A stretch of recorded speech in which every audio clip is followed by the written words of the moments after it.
आओ बड़े प्यार आदर सहित गुरमत विचार श्रवण करिए जी। वाहिगुरु जी का खालसा वाहिगुरु जी की फतेह।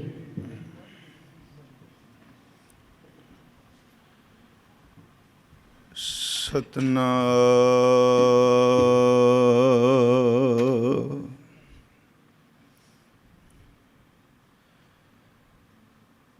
ਧੰਨ ਵਾਖੇ ਗੁਰੂ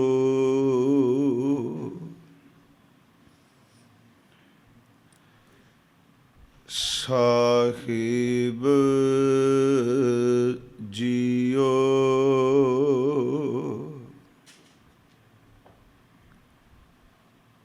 हम अवगुण भरे एक गुण नाई। हम अवगुण भरे एक गुण नाही। अमृत छाड़ बिखै बिख खाई। माया मोह परम पै भूले। सुत दारा स्यों प्रीत लगाई। एक उत्तम पंथ सुनियो गुर संगत। तेह मिलंत जम त्रास मिटाई। एक अरदास पाठ कीरत की। गुर रामदास राखो शरनाई। एक अरदास पाठ कीरत की। गुर रामदास राखो शरनाई। सो कहो टल गुर सेवियै। अहनिस सहज सुभाए। दर्शन परसै गुरु कै। जन्म मरण दुख जाय। सतनाम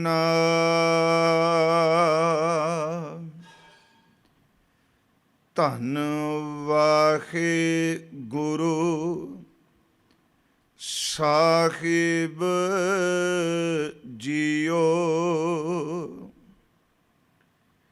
सलोक महला पहला।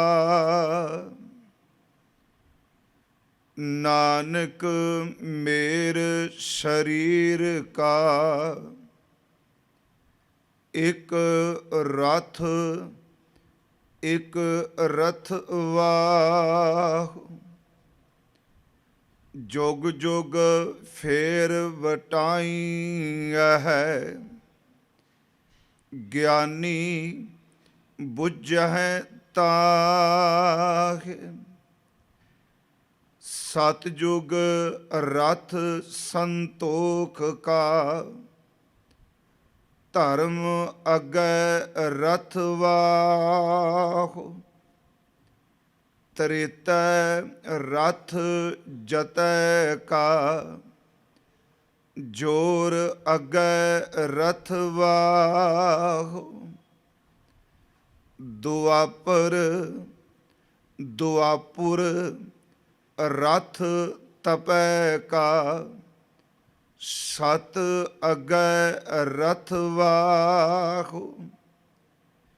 कल युग रथ अग्न का।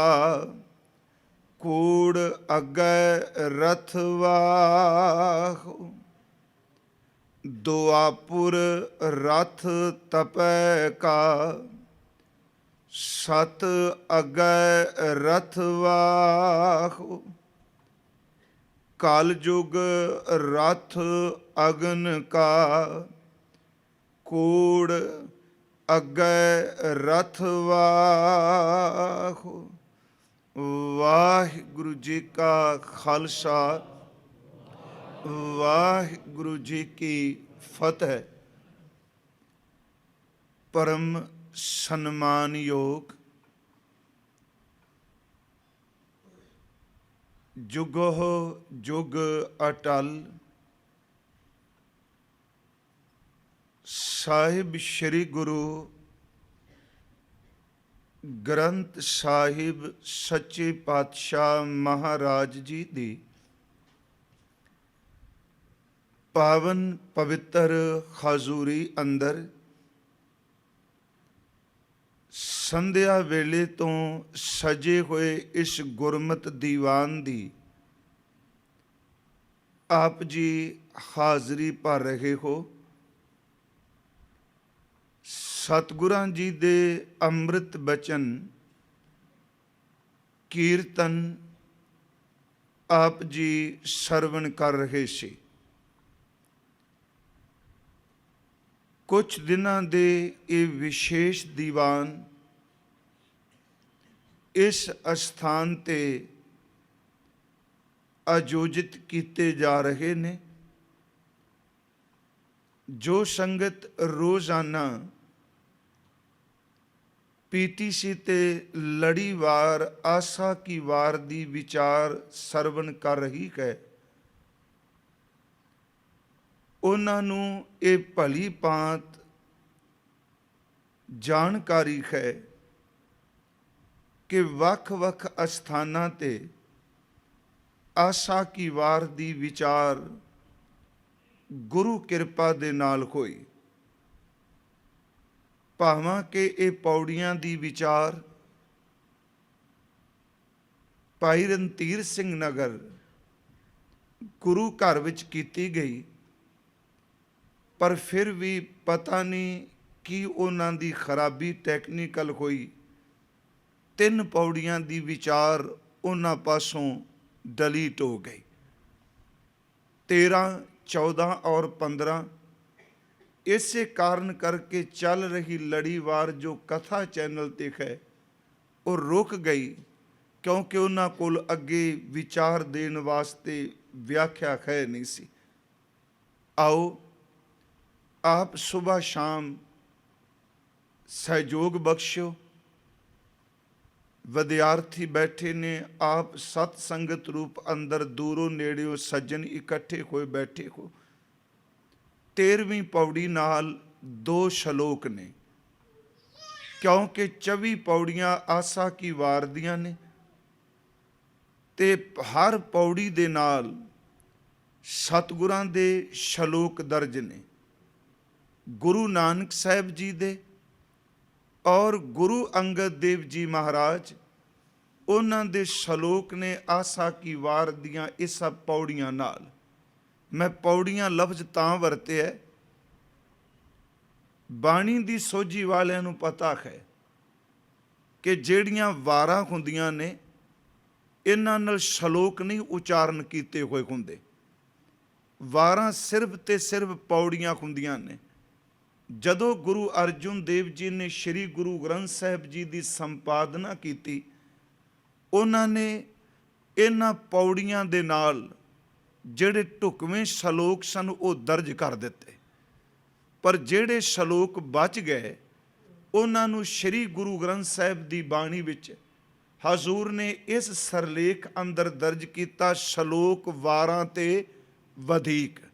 ਇਹਦਾ ਮਤਲਬ ਇਹ ਸੀ ਕਿ ਇਹ ਜਿਹੜੇ ਸ਼ਲੋਕ ਨੇ ਇਹ ਵਾਰਾਂ ਤੋਂ ਵਧੇ ਹੋਏ ਸ਼ਲੋਕ ਨੇ। ਹਾਲਾਂਕਿ ਬਸੰਤ ਕੀ ਵਾਰ ਮਹੱਲ 5ਵਾਂ ਉਸ ਦੀਆਂ ਸਿਰਫ 3 ਪੌੜੀਆਂ ਨੇ, ਪਰ ਸਤਿਗੁਰੂ ਨੇ ਕੋਈ ਸ਼ਲੋਕ ਨਾਲ ਦਰਜ ਨਹੀਂ ਕੀਤਾ। ਰਾਮ ਕਲੀ ਕੀ ਵਾਰ ਰਾਏ ਬਲਵੰਡ ਤਥਾ ਸਤੈ ਡੂਮ ਆਖੀ, ਗੁਰੂ ਘਰ ਦੇ ਰਬਾਬੀ ਸਾਹਿਬ ਦੀਆਂ ਪੌੜੀਆਂ ਨੇ, ਉਹ 8 ਪੌੜੀਆਂ ਨੇ। ਉਹਨਾਂ ਪੌੜੀਆਂ ਦਾ ਨਾਲ ਕੋਈ ਵੀ ਸ਼ਲੋਕ ਦਰਜ ਨਹੀਂ ਕੀਤਾ ਹੋਇਆ। ਇਹ ਸਤਿਗੁਰੂ ਦੀ ਮੌਜ ਕਿ ਉਹਨਾਂ ਸਰਲੇਖ ਲਿਖ ਦਿੱਤਾ ਸ਼ਲੋਕ ਵਾਰਾਂ ਤੇ ਵਧੀਕ।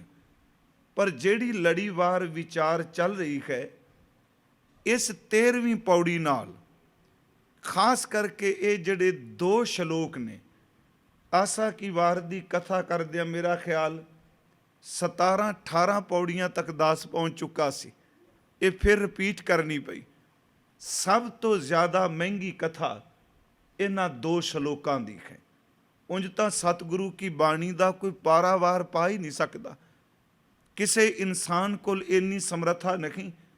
ਜਿਤਨੀ ਮਰਜ਼ੀ ਉਹਦੇ ਕੋਲ ਅਕਲ, ਸਿਆਣਪ, ਗਿਆਨ ਹੋਵੇ, ਪਰ ਇਹ ਗੱਲ ਨੂੰ ਚੇਤੇ ਰੱਖਿਓ, ਇਸ ਬੇਅੰਤ ਗੁਰੂ ਦੇ ਸ਼ਬਦ ਦਾ ਅੰਤ ਕੋਈ ਵੀ ਵਿਦਵਾਨ ਨਹੀਂ ਪਾ ਸਕਦਾ। ਉਸ ਦਾ ਇੱਕ ਕਾਰਨ ਹੈ। ਕਈ ਸ਼ਬਦ ਗੁਰੂ ਗ੍ਰੰਥ ਸਾਹਿਬ 'ਚ ਐਸੇ ਨੇ ਜਿੱਥੇ ਬਾਣੀ ਦੇ ਉਚਾਰਨ ਕਰਤਾ ਸਤਿਗੁਰੂ ਵੀ ਇਹ ਸ਼ਬਦ ਕਹਿੰਦੇ ਪਏ ਨੇ, ਹੇ ਪ੍ਰਭੂ ਤੂੰ ਇਸ ਤੋਂ ਅੱਗੇ ਹੈ, ਮੇਰੇ ਵਿੱਚ ਕੋਈ ਸਮਰੱਥਾ ਨਹੀਂ ਕਿ ਮੈਂ ਤੇਰੇ ਬਾਰੇ ਕੁਝ ਬੋਲ ਸਕਾਂ। ਦੇਖੋ, ਆਪਾਂ ਜਪਜੀ ਸਾਹਿਬ 'ਚ ਹੀ ਰੋਜ਼ ਪੜ੍ਹਨੇ ਆ, ਕਥਨਾ ਕਥੀ ਨਾ ਆਵੇ ਤੋਟ। ਕਥਨ ਨਾਲ ਉਹਦਾ ਅੰਤ ਨਹੀਂ ਪਾਇਆ ਜਾ ਸਕਦਾ।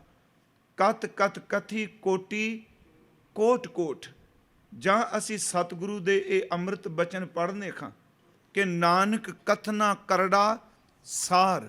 ਸਾਰ ਦਾ ਅਰਥ ਹੁੰਦਾ ਲੋਹਾ। ਦਾਸ ਕਹਿੰਦਾ ਇਹਦੇ ਤੋਂ ਹੀ ਸ਼ਬਦ ਸਰੀਆ ਬਣਿਆ ਹੈ। ਸਾਰ ਦਾ ਅਰਥ ਸੰਭਾਲ ਵੀ ਹੈ, ਸਾਰ ਦਾ ਅਰਥ ਨਚੋੜ ਵੀ ਹੈ, ਪਰ ਇੱਥੇ ਸਾਰ ਲਫ਼ਜ਼ ਦਾ ਅਰਥ ਹੈ ਲੋਹਾ। ਜਿਵੇਂ ਕੋਈ ਇਨਸਾਨ ਆਪਣੇ ਦੰਦਾਂ ਦੇ ਨਾਲ ਲੋਹੇ ਨੂੰ ਨਹੀਂ ਚਬਾ ਸਕਦਾ, ਧੰਨ ਗੁਰੂ ਨਾਨਕ ਸਾਹਿਬ ਕਹਿੰਦੇ ਨੇ ਪ੍ਰਭੂ ਸੱਚਖੰਡ ਦੀ ਉਸ ਅਵਸਥਾ ਨੂੰ ਬਿਆਨ ਕਰਨਾ ਇਸ ਤਰ੍ਹਾਂ ਹੈ ਕਿ ਜਿਵੇਂ ਮਾਨੋ ਆਪਣੇ ਦੰਦਾਂ ਦੇ ਨਾਲ ਕਰੜੇ ਲੋਹੇ ਨੂੰ ਚਬਾਣਾ ਹੈ। ਇਹਦਾ ਮਤਲਬ ਇਹ ਲੋਹਾ ਚੁਬਾਇਆ ਨਹੀਂ ਜਾ ਸਕਦਾ। ਤੇ ਇਸੇ ਤਰ੍ਹਾਂ ਪ੍ਰਭੂ ਇਸ ਗੱਲ ਨੂੰ ਕਥਨ ਨਹੀਂ ਕੀਤਾ ਜਾ ਸਕਦਾ। ਪਰ ਮੈਂ ਤਾਂ ਬੇਨਤੀ ਕੀਤੀ, ਇਹ 2 ਸ਼ਲੋਕ, ਇੱਕ ਤਾਂ ਇਹਨਾਂ ਵਿੱਚ 4 ਯੁੱਗਾਂ ਦਾ ਜ਼ਿਕਰ ਹੈ। ਦੂਸਰਾ ਅਗਲੇ ਸ਼ਲੋਕ ਵੀ ਸੁਭਾ ਆਪਾਂ ਦੇਖਾਂਗੇ, ਉਹਦੇ ਵਿੱਚ 4 ਵੇਦਾਂ ਦਾ ਜ਼ਿਕਰ ਹੈ। ਕਿਸ ਵੇਦ ਵਿੱਚ ਕਿਸ ਰੂਪ ਵਿੱਚ ਪ੍ਰਭੂ ਨੂੰ ਬਿਆਨ ਕਰਨ ਦਾ ਯਤਨ ਕੀਤਾ। ਪਰ ਇਹ ਗੱਲ ਚੇਤੇ ਰੱਖਿਓ, ਇਹਨਾਂ ਦੋਨਾਂ ਸ਼ਲੋਕਾਂ ਦਾ ਤਤ ਭਾਵ, ਬਾਕੀ ਤਾਂ ਆਪਾਂ ਅੱਖਰੀ ਅਰਥ ਵਿਚਾਰ ਸਾਰੀ ਕਰਾਂਗੇ ਵੀ ਅਰਥ ਕੀ ਨੇ, ਪਰ ਇਹਨਾਂ ਦੋਨਾਂ ਸ਼ਲੋਕਾਂ ਦਾ ਤਤ ਭਾਵ ਇਹੀ ਹੈ ਕਿ ਭਾਉ ਭਗਤ ਕਰ ਨੀਚ ਸਦਾਏ। ਵੀ ਗੁਰਮਤਿ ਦਾ ਤਤ ਗਿਆਨ ਹੈ ਕਿ ਪ੍ਰਭੂ ਦੀ ਪ੍ਰੇਮਾ ਭਗਤੀ ਕਰੇ, ਪਰ ਭਗਤੀ ਕਰਕੇ ਦਾਵਾ ਮਤ ਬੰਨੇ। ਜਿੰਨਾ ਸਿਮਰਨ ਪ੍ਰੇਮਾ ਭਗਤੀ ਕਰੇ ਉਹਨਾਂ ਨਿਮਰਤਾ ਵਿੱਚ ਆਪਣੇ ਆਪ ਨੂੰ ਨੀਵਾਂ ਹੀ ਸਦਾਏ। ਅੱਜ ਜਿਹੜਾ ਸ਼ਲੋਕ ਅਸੀਂ ਆਰੰਭ ਕਰਨ ਲੱਗੇ ਹਾਂ, ਇਸ ਦੀ ਆਰੰਭਤਾ ਹੈ ਕਿਉਂਕਿ ਮੇਰਾ ਵਿਸ਼ਾ ਹੈ ਕਿ ਜ਼ਿਆਦਾ ਬਾਹਰ ਦੀਆਂ ਗੱਲਾਂ ਸੁਣਾਉਣ ਦੀ ਥਾਂ ਜੋ ਸ਼ਲੋਕ ਅਸੀਂ ਪੜ੍ਹਿਆ ਇਹਦੇ ਅਰਥ ਕੀ ਨੇ, ਇਹਦਾ ਭਾਵ ਕੀ ਹੈ, ਸਾਨੂੰ ਗੁਰਬਾਣੀ ਦੇ ਅਰਥ ਦੀ ਸਮਝ ਪਵੇ। ਕਿਉਂਕਿ ਐਸਤਾ ਹੁਣ ਅਸੀਂ ਦੇਖਨੇ ਆ ਕਥਾ ਦਾ ਜਿਹੜਾ ਇੱਕ ਤਰੀਕਾ ਸੀ ਉਹ ਚੇਂਜ ਹੁੰਦਾ ਪਿਆ ਹੈ। ਅੱਜ ਜ਼ਿਆਦਾਤਰ ਕਥਾ ਜਿਹੜੀ ਹੈ ਉਹ ਵਕਤੀ ਜਿਹੜੇ ਸਿਆਸੀ ਮੁੱਦੇ ਨੇ ਉਹਨਾਂ ਦੇ ਦੁਆਲੇ ਘੁੰਮਦੀ ਪਈ ਹੈ, ਕਿਉਂਕਿ ਲੋਕ ਉਹਨੂੰ ਸੁਣਨ ਵਿੱਚ ਬੜਾ ਇੰਟਰਸਟ ਰੱਖਦੇ। ਮੈਂ ਇਹ ਨਹੀਂ ਕਹਾਂਗੇ ਪੰਥਕ ਮੁੱਦੇ ਦੀ, ਪੰਥ ਦੀ ਚੜ੍ਹਦੀ ਕਲਾ ਦੀ ਗੱਲ ਨਹੀਂ ਕਰਨੀ ਚਾਹੀਦੀ, ਰੱਜ ਕੇ ਕਰੋ, ਪਰ ਗੁਰੂ ਗ੍ਰੰਥ ਸਾਹਿਬ ਦੇ ਸ਼ਬਦ ਨੂੰ ਪਿੱਛੇ ਮੱਤ ਰੱਖ ਕੇ ਕਰੋ। ਹਾਂ, ਗੁਰੂ ਗ੍ਰੰਥ ਸਾਹਿਬ ਦੇ ਜਿਸ ਸ਼ਬਦ ਦੀ ਕਥਾ ਕਰ ਰਹੇ ਜ਼ਿਆਦਾ ਟਾਈਮ ਉਸ ਕਥਾ ਵੱਲ ਦਿਓ। ਕਥਾ ਦੀ ਸਮਾਪਤੀ ਤੋਂ ਬਾਅਦ ਆਪਣੇ ਪੰਥਕ ਵਿਚਾਰ ਤੁਸੀਂ ਖੁੱਲ੍ਹ ਕੇ ਰੱਖੋ। ਇੱਥੇ ਬੇਨਤੀ ਹੈ, ਸਤਿਗੁਰੂ ਨੇ ਸ਼ਬਦ ਵਰਤਿਆ ਹੈ, ਪਹਿਲਾ ਹੈ ਸ਼ਲੋਕ ਮਹੱਲਾ ਪਹਿਲਾ। ਇਹ ਸਾਰੇ ਅਸੀਂ ਚੰਗੀ ਤਰ੍ਹਾਂ ਜਾਣਦੇ ਹਾਂ। ਜਿਵੇਂ ਕਵਿਤਾ ਵਿੱਚ ਦੋਹਰਾ ਹੁੰਦਾ, ਦੋਹਰਾ ਹੈ, ਸਵਈਆ ਹੈ, ਰੱਡ ਹੈ, ਪੁੰਡਲੀਆ ਹੈ, ਸ਼ੰਤ ਨੇ। ਇਸੇ ਤਰ੍ਹਾਂ ਜਿਹੜੀ ਕਾਵਕ ਰਚਨਾ ਹੈ ਉਹਦੇ ਵਿੱਚ ਸ਼ਲੋਕ ਵੀ ਹੈ। ਮਹੱਲਾ ਪਹਿਲਾ ਦਾ ਅਰਥ ਕਿ ਇਸ ਸ਼ਲੋਕ ਦੇ ਉਚਾਰਨ ਕਰਤਾ ਸਤਿਗੁਰੂ ਗੁਰੂ ਨਾਨਕ ਸਾਹਿਬ ਮਹਾਰਾਜ ਜੀ ਨੇ। ਇਸ ਦੇ ਆਰੰਭ ਕਰਦੇ ਨੇ, ਨਾਨਕ ਮੇਰ ਸਰੀਰ ਕਾ ਇੱਕ ਰਥ ਇੱਕ ਰਥਵਾਹ। ਹੁਣ ਇੱਥੇ ਲਫ਼ਜ਼ ਵੱਲ ਧਿਆਨ ਦਿਆ ਜੇ। ਸ਼ਬਦ ਆਇਆ ਨਾਨਕ, ਇਹਦਾ ਅਰਥ ਹੈ ਧੰਨ ਗੁਰੂ ਨਾਨਕ ਸਾਹਿਬ ਜੀ ਫਰਮਾ ਰਹੇ ਨੇ। ਇਹਦਾ ਅਰਥ ਹੈ ਗੁਰੂ ਨਾਨਕ ਸਾਹਿਬ ਜੀ ਕਿਰਪਾ ਕਰ ਰਹੇ ਨੇ।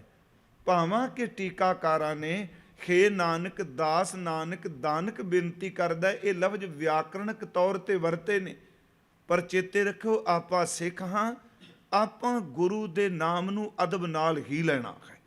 ਮੇਰੀ ਬੇਨਤੀ, ਹਾਲਾਂਕਿ ਮੈਂ ਸ਼ਬਦ ਵਰਤਿਆ ਧੰਨ ਗੁਰੂ ਨਾਨਕ ਸਾਹਿਬ ਫਰਮਾ ਰਹੇ ਨੇ, ਕਹਿ ਰਹੇ ਨੇ, ਪਰ ਇੱਥੇ ਧੰਨ ਲਫ਼ਜ਼ ਤਾਂ ਆਇਆ ਹੀ ਨਹੀਂ।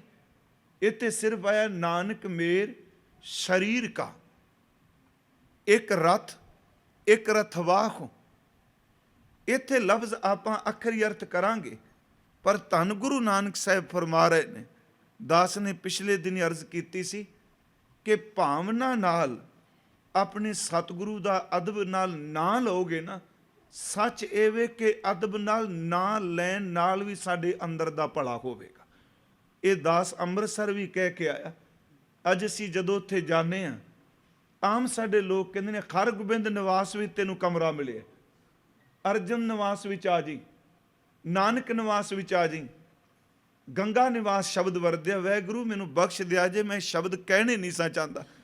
ਗੁਰਮੁਖੋ, ਅਸੀਂ ਧੰਨ ਗੁਰੂ ਹਰਗੋਬਿੰਦ ਸਾਹਿਬ ਲਈ ਅਧੂਰਾ ਨਾਮ, ਸਨਮਾਨਯੋਗ ਮਾਤਾ ਗੰਗਾ ਲਈ ਸਿਰਫ ਗੰਗਾ ਨਾਮ, ਗੁਰੂ ਨਾਨਕ ਸਾਹਿਬ ਆਦਿ ਗੁਰੂ, ਉਹਨਾਂ ਲਈ ਸ਼ਬਦ ਨਾਨਕ ਨਿਵਾਸ, ਗੁਰੂ ਗ੍ਰੰਥ ਸਾਹਿਬ ਦੀ ਬਾਣੀ ਦੇ ਲਿਖਾਰੀ ਭਾਈ ਗੁਰਦਾਸ ਸਾਹਿਬ ਜੀ, ਉਹਨਾਂ ਦੇ ਨਾਮ ਤੇ ਕਹੇ ਭਾਈ ਗੁਰਦਾਸ ਹਾਲ।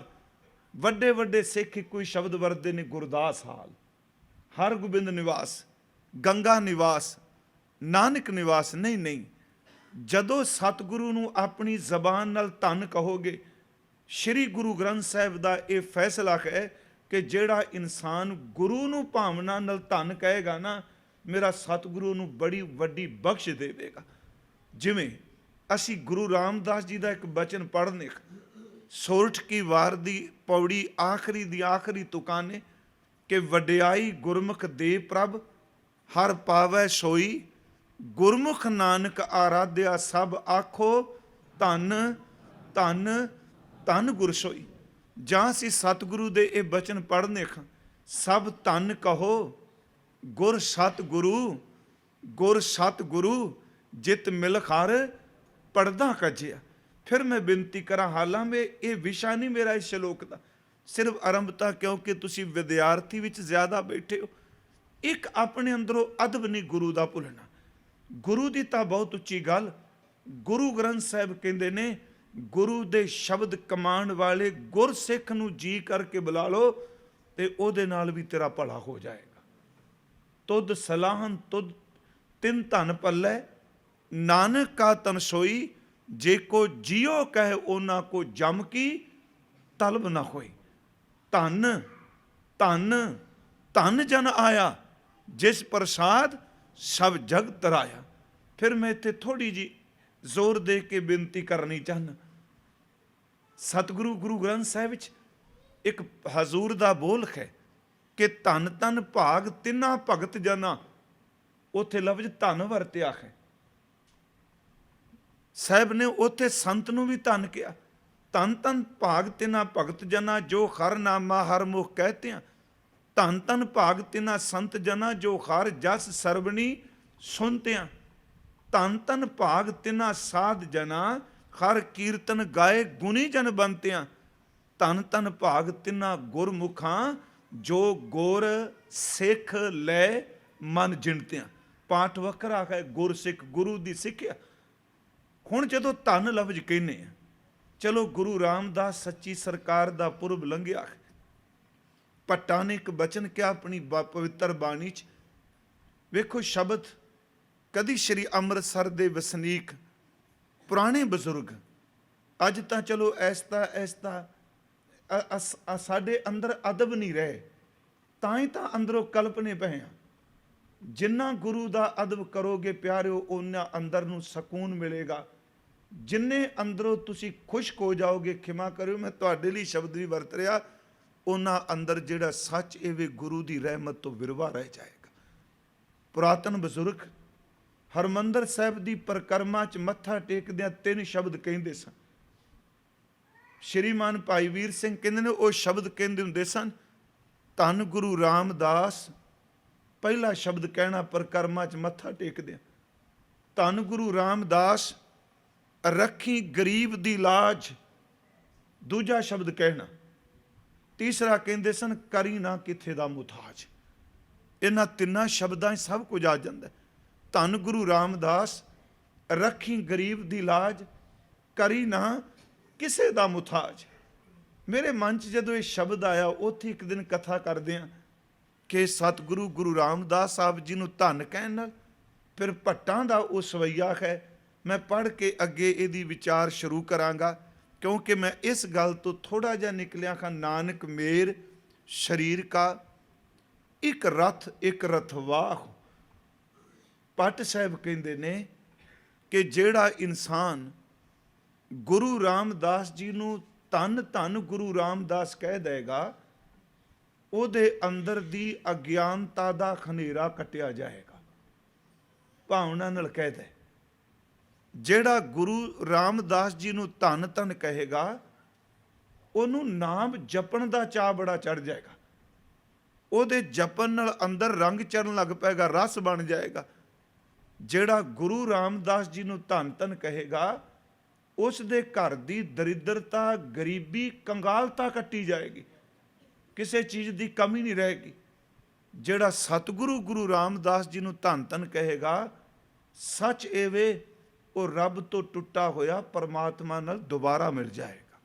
ਇਹ ਪਵਿੱਤਰ ਸਵਈਆ ਹੈ ਕਿ ਜੇ ਸਤਿਗੁਰ ਸਿਮਰੰਤ ਨੈਣ ਕੇ ਤਿਮਰ ਮਿਟੈ ਖਿਨ, ਜੇ ਸਤਿਗੁਰ ਸਿਮਰੰਤ ਹਿਰਦੈ ਹਰ ਨਾਮ ਦਿਨੋ ਦਿਨ, ਜੇ ਸਤਿਗੁਰ ਸਿਮਰੰਤ ਜੀ ਕੀ ਤਪਤ ਮਿਟਾਵੈ, ਜੇ ਸਤਿਗੁਰ ਸਿਮਰੰਤ ਰਿੱਧ ਸਿੱਧ ਨਵਨਿਧ ਪਾਵੈ, ਸੋਈ ਰਾਮਦਾਸ ਗੁਰ ਬਲ ਭਣ ਮਿਲ ਸੰਗਤ ਧਨ ਧਨ ਕਰੋ, ਜੇ ਸਤਿਗੁਰ ਲਗ ਪ੍ਰਭ ਪਾਈਐ ਸੋ ਸਤਿਗੁਰ ਸਿਮਰੋ ਨਰੋ। ਭਲੇ ਪੁਰਖੋ ਉਸ ਗੁਰੂ ਨੂੰ ਧੰਨ ਕਹੋ ਖੈਰ। ਸਤਿਗੁਰੂ ਬਚਨ ਕਰ ਰਹੇ ਨੇ, ਨਾਨਕ ਮੇਰ ਸਰੀਰ ਕਾ। ਇੱਥੇ ਲਫ਼ਜ਼ ਆਇਆ ਮੇਰ, ਕਿਉਂਕਿ ਇਹਦੀ ਵਿਆਖਿਆ ਮੈਂ ਅੱਗੇ ਕਰਾਂਗਾ। ਪਹਿਲਾਂ ਅਰਥ ਜ਼ਰੂਰ ਕਰ ਲਈ ਆਪਾਂ ਕੀ ਬੋਲਣਾ ਚਾਹੁੰਦੇ। ਇੱਕ ਬਾਣੀ ਚ ਆਉਂਦਾ ਮੇਰ ਦਾ ਅਰਥ ਹੈ ਮੇਰਾ, ਜਿਵੇਂ ਮੇਰਾ ਲਫ਼ਜ਼ ਵੀ ਵਰਤਨੇ ਆਪਣਤ। ਇੱਥੇ ਜਿਹੜਾ ਲਫ਼ਜ਼ ਮੇਰ ਆਇਆ ਹੈ, ਇਸ ਮੇਰ ਦਾ ਅਰਥ ਮੇਰਾ ਨਹੀਂ। ਇਸ ਮੇਰ ਦਾ ਅਰਥ ਇਹ ਦੋ ਸ਼ਬਦ ਨੇ, ਨਾਨਕ ਮੇਰ ਸਰੀਰ ਕਾ। ਆਮ ਤੌਰ ਤੇ ਬੰਦਾ ਸੁਣਨ ਵਾਲਾ ਇਹ ਸ਼ਲੋਕ ਇਸ ਤਰੀ ਅਰਥ ਕਰ ਲੈਂਦਾ ਹੈ ਕਿ ਗੁਰੂ ਨਾਨਕ ਸਾਹਿਬ ਕਹਿੰਦੇ ਨੇ ਮੇਰੇ ਸਰੀਰ ਦਾ। ਨਹੀਂ, ਇੱਥੇ ਮੇਰ ਦਾ ਅਰਥ ਮੇਰਾ ਨਹੀਂ। ਮਾਲਾ ਅਸੀਂ ਦੇਖਨੇ ਆ, ਉਸ ਮਾਲਾ ਵਿੱਚ ਮਣਕੇ ਨੇ, 108 ਮਣਕੇ ਦੀ ਮਾਲਾ ਹੈ, ਪਰ ਜਿਹੜਾ ਸਭ ਤੋਂ ਸਿਖਰ ਤੇ ਮਣਕਾ ਹੈ, ਉਹਦੇ ਲਈ ਅਸੀਂ ਲਫ਼ਜ਼ ਵਰਤਨੇ ਆ ਮੇਰੂ ਮਣਕਾ। ਮੇਰ ਦਾ ਅਰਥ ਹੈ ਵੱਡਾ, ਪਹਾੜ ਬੜੇ ਨੇ, ਪਰ ਅਸੀਂ ਇੱਕ ਲਫ਼ਜ਼ ਵਰਤਨੇ ਆ ਸਮੇਰ। ਸਮੇਰ ਦਾ ਅਰਥ ਹੈ ਸਭ ਤੋਂ ਵੱਡਾ ਪਹਾੜ। ਇਹਦਾ ਭਾਵ ਕੀ ਹੈ? ਨਾਨਕ ਮੇਰ ਸਰੀਰ ਕਾ। ਸਰੀਰ ਲਫ਼ਜ਼ ਜਿਹੜਾ ਹੈ ਇੱਥੇ ਬਹੁਵਚਨ ਹੈ, ਇੱਕ ਵਚਨ ਨਹੀਂ। ਕਹਿੰਦੇ ਨੇ ਜਿੰਨੇ ਵੀ ਸਰੀਰ ਨੇ ਸੰਸਾਰ ਦੇ ਵਿੱਚ, ਜਿੰਨੇ ਵੀ ਆਕਾਰ ਨੇ ਦੁਨੀਆ ਵਿੱਚ, ਇੱਥੇ ਆਕਾਰ ਦਾ ਅਰਥ ਕੱਲਾ ਬੰਦੇ ਦਾ ਸਰੀਰ ਨਹੀਂ ਕਰਨਾ। ਨਾਨਕ ਮੇਰ ਸਰੀਰ ਕਾ। ਫਿਰ ਬੇਨਤੀ ਸੁਣਿਓ, ਮੰਨ ਲਓ ਮਨੁੱਖੀ ਸਰੀਰ ਹੈ, ਇੱਕ ਪਸ਼ੂ ਦਾ ਸਰੀਰ ਹੈ, ਇੱਕ ਪੰਛੀ ਦਾ ਸਰੀਰ ਹੈ, ਇੱਕ ਪਾਣੀ ਵਿੱਚ ਰਹਿਣ ਵਾਲੇ ਜੀਵ ਦਾ ਸਰੀਰ ਹੈ। ਗੁਰੂ ਨਾਨਕ ਸਾਹਿਬ ਕਹਿੰਦੇ ਨੇ ਕਿ ਨਾਨਕ ਮੇਰ ਸਰੀਰ ਕਾ। ਜਿੰਨੇ ਵੀ ਸਰੀਰ ਇਸ ਸੰਸਾਰ ਦੇ ਵਿੱਚ, ਜਿੰਨੀਆਂ ਵੀ ਜੂਨਾਂ ਨੇ, ਜਿੰਨੇ ਵੀ ਢਾਂਚੇ ਨੇ, ਇੱਕ ਨਿੱਕੇ ਜਿਹੇ ਸੈੱਲ ਤੋਂ ਲੈ ਕੇ, ਮੈਂ ਕੀੜੀ ਲਫ਼ਜ਼ ਨਹੀਂ ਵਰਤਿਆ ਕਿਉਂਕਿ ਕੀੜੀ ਤਾਂ ਨੰਗੀਆਂ ਅੱਖਾਂ ਨਾਲ ਨਜ਼ਰ ਆ ਜਾਂਦੀ ਏ। ਕਈ ਐਸੇ ਸੈੱਲ ਨੇ ਜਿਹੜੇ ਸਾਨੂੰ ਅੱਖਾਂ ਨਾਲ ਦਿਸਦੇ ਨਹੀਂ ਪਏ। ਆ ਸਾਡੇ ਚਾਰ ਚੁਫੇਰੇ ਕਿੰਨਾ ਕੁ ਜੀਵ ਘੁੰਮਦੇ ਪਏ ਨੇ, ਸਾਨੂੰ ਦਿਸ ਨਹੀਂ ਰਹੇ। ਜਦੋਂ ਮੈਂ ਤੁਸੀਂ ਸਾਹ ਲੈਂਦੇ ਆ, ਚੇਤੇ ਰੱਖਿਓ ਸਾਹ ਦੇ ਵਿੱਚ ਵੀ ਜੀਵ ਸਾਡੇ ਅੰਦਰ ਜਾਂਦਾ ਹੈ, ਪਰ ਉਹ ਅੱਖਾਂ ਨਾਲ ਦਿਸਦੇ ਨਹੀਂ। ਇਉਂ ਸਮਝੋ ਕਿ ਉਹ ਨਿੱਕਾ ਜਿਹਾ ਸੈੱਲ ਜਿਹੜਾ ਅੱਖਾਂ ਨਾਲ ਨਹੀਂ ਦਿਸਦਾ, ਉਸ ਸੈੱਲ ਤੋਂ ਲੈ ਕੇ ਵੱਡੇ ਤੋਂ ਵੱਡੇ ਆਕਾਰ ਵਾਲੇ ਜਿੰਨੇ ਵੀ ਸਰੀਰ ਨੇ ਨਾ, ਸਾਰਿਆਂ ਸਰੀਰਾਂ ਵਿੱਚੋਂ ਉੱਤਮ, ਸਾਰਿਆਂ ਸਰੀਰਾਂ ਵਿੱਚੋਂ ਵੱਡਾ। ਵੱਡੇ ਦਾ ਅਰਥ ਆਕਾਰ ਕਰਕੇ ਨਹੀਂ, ਸਾਰੇ ਸ਼ਰੀਰਾਂ ਵਿੱਚੋਂ ਸ੍ਰੇਸ਼ਟ ਜਿਹੜਾ ਹੈ, ਧੰਨ ਗੁਰੂ ਨਾਨਕ ਸਾਹਿਬ ਕਹਿੰਦੇ ਨੇ ਮਨੁੱਖ ਦਾ ਸਰੀਰ ਹੈ। ਮੇਰ ਸਰੀਰ ਕਾ ਦਾ ਅਰਥ, ਮੇਰ ਦਾ ਅਰਥ ਹੈ ਵੱਡਾ। ਜਿਵੇਂ ਮਣਕਾ ਮੈਂ ਅਰਜ਼ ਕੀਤੀ, ਮੇਰੂ ਮਣਕਾ ਬਾਕੀ ਮਣਕਿਆਂ ਤੋਂ ਵੱਡਾ ਹੈ। ਯਾਦ ਰੱਖਿਓ, ਸਭ ਤੋਂ ਉੱਚਾ ਹੈ। ਬਾਕੀ ਮਣਕਿਆਂ ਵਿੱਚੋਂ ਧਾਗਾ ਉਹੀ ਨਿਕਲਦਾ ਪਿਆ ਜਿਹੜਾ ਮੇਰੂ ਦਾ ਹੈ। ਅਸਲ 'ਚ ਜੋਤ ਸਾਰਿਆਂ ਵਿੱਚ ਵਰਤੀ ਪਈ ਹੈ। ਨਾਨਕ ਮੇਰ ਸਰੀਰ ਕਾ, ਜਿੰਨੇ ਵੀ ਜੂਨਾਂ ਵਿੱਚ ਵੱਖ-ਵੱਖ ਸਰੀਰ ਨੇ, ਸਾਰਿਆਂ ਸਰੀਰਾਂ ਤੋਂ ਉੱਤਮ ਸਰੀਰ, ਵੱਡਾ ਸਰੀਰ, ਸ੍ਰੇਸ਼ਟ ਸਰੀਰ, ਸਭ ਤੋਂ ਚੰਗਾ ਜਿਹੜਾ ਸਰੀਰ ਹੈ ਉਹ ਮਨੁੱਖ ਦਾ ਹੈ। ਮਨੁੱਖੀ ਸਰੀਰ ਸਭ ਤੋਂ ਉੱਤਮ ਹੈ। ਇਹਦੀ ਵਿਆਖਿਆ ਜ਼ਰੂਰ ਕਰਾਂਗੇ। ਇੱਕ ਰਥ, ਇੱਥੇ ਜਿਹੜਾ ਇੱਕ ਲਫ਼ਜ਼ ਹੈ ਉਹ ਬਹੁਵਚਨ ਨਹੀਂ, ਇੱਕ ਵਚਨ ਹੈ। ਜਿਵੇਂ ਆਪ ਜਪਜੀ ਸਾਹਿਬ ਦਾ ਪਾਠ ਕਰਦੇ ਹੋ, ਉਹਦੇ ਵਿੱਚ ਇੱਕ ਲਫ਼ਜ਼ ਬਹੁਵਚਨ 'ਚ ਵੀ ਹੁੰਦਾ। ਇੱਕ ਨਾ ਹੁਕਮੀ ਬਖਸ਼ੀਸ, ਇੱਕ ਹੁਕਮੀ ਸਦਾ ਪਵਾਹੀਆਂ। ਔਖੇ ਇੱਕ ਜਿਹੜਾ ਉਹ ਬਹੁਵਚਨ ਹੈ। ਇੱਥੇ ਦੇਖੋ, ਇੱਕ ਦੇ ਕੱਕੇ ਨੂੰ ਔਂਕੜ ਲੱਗੀ ਹੈ। ਨਾਨਕ ਮੇਰ ਸਰੀਰ ਕਾ ਇੱਕ ਰਥ, ਇੱਕ ਰਥਵਾਹ। ਕਹਿੰਦੇ ਨੇ ਮਨੁੱਖ ਦਾ ਸਰੀਰ ਬਾਕੀ ਸਰੀਰਾਂ ਤੋਂ ਸਭ ਤੋਂ ਉੱਤਮ ਹੈ। ਤੇ ਇਸ ਸਰੀਰ ਵਿੱਚ ਪਿਆਰਿਓ ਇੱਕ ਹੈ ਰਥ। ਰਥ ਦਾ ਅਰਥ ਆਪਾਂ ਸਮਝਨੇ ਆ ਨਾ। ਤੇ ਇੱਕ ਰਥਵਾਹੋ, ਰਥਵਾਹੋ ਦਾ ਅਰਥ ਹੈ ਰਥ ਨੂੰ ਚਲਾਉਣ ਵਾਲਾ। ਅਸੀਂ ਇੱਕ ਲਫ਼ਜ਼ ਸਾਰਥੀ ਵੀ ਵਰਤਦੇ। ਮਹਾਰਾਜ ਕਹਿੰਦੇ ਨੇ ਜਿੰਨੇ ਵੀ ਸਰੀਰ ਨੇ ਇਸ ਬ੍ਰਹਿਮੰਡ ਵਿੱਚ, ਜਿੰਨੇ ਵੀ ਸਰੀਰ ਨੇ, ਸਾਰੇ ਸਰੀਰਾਂ ਤੋਂ ਉੱਤਮ ਮਨੁੱਖੀ ਸਰੀਰ ਹੈ। ਤੇ ਇਹ ਸਰੀਰ ਇੱਕ ਰਥ ਦੀ ਤਰ੍ਹਾਂ ਹੈ ਤੇ ਇਸ ਰਥ ਨੂੰ ਚਲਾਉਣ ਵਾਲਾ ਇੱਕ ਰਥਵਾਹੀ ਹੈ। ਪਰ ਇੱਥੇ ਮੈਂ ਬੇਨਤੀ ਕੀਤੀ, ਇੱਥੇ ਰਥੀ ਦਾ ਨਾਂ ਨਹੀਂ ਲਿਆ। ਇੱਥੇ ਸਿਰਫ ਸਿੱਧੀ ਜੀ ਗੱਲ ਕੀਤੀ, ਇੱਕ ਰਥ, ਇੱਕ ਰਥ ਨੂੰ ਚਲਾਉਣ ਵਾਲਾ। ਤੇ ਅਗਲਾ ਸਵਾਲ ਉੱਠੇਗਾ, ਰਥ ਵਿੱਚ ਬੈਠਾ ਕੌਣ ਹੈ? ਉਹ ਸਤਿਗੁਰੂ ਨੇ ਇਹ ਵਿੱਚ ਕਹਿ ਦਿੱਤੀ ਗੱਲ, ਪਰ ਉਹਨੂੰ ਸਮਝਣਾ ਪਏਗਾ ਸਾਨੂੰ। ਨਾਨਕ ਮੇਰ ਸਰੀਰ ਕਾ ਇੱਕ ਰਥ, ਇੱਕ ਰਥਵਾਹੋ, ਜੁਗ ਜੁਗ ਮਹਾਰਾਜ ਜੀ ਸ਼ਬਦ ਵਰਦੇ ਨੇ, ਫੇਰ ਵਟਾਹੀਆਂ ਗਿਆਨੀ ਬੁੱਝੈ ਤਾਹ। ਜੁਗ ਜੁਗ, ਹਰ ਇੱਕ ਸਮੇਂ ਬਾਅਦ ਇਹ ਜਿਹੜਾ ਰਥ ਹੈ ਵਟੀਂਦਾ ਪਿਆ ਹੈ। ਕਿਉਂਕਿ ਪਹਿਲੀਆਂ ਦੋ ਤੁਕਾਂ ਦੇ ਅਰਥ ਕਰਨ ਤੋਂ ਬਾਅਦ ਇਹਦੀ ਵਿਸਤਾਰ ਸਹਿਤ ਵਿਆਖਿਆ ਹੋਵੇਗੀ।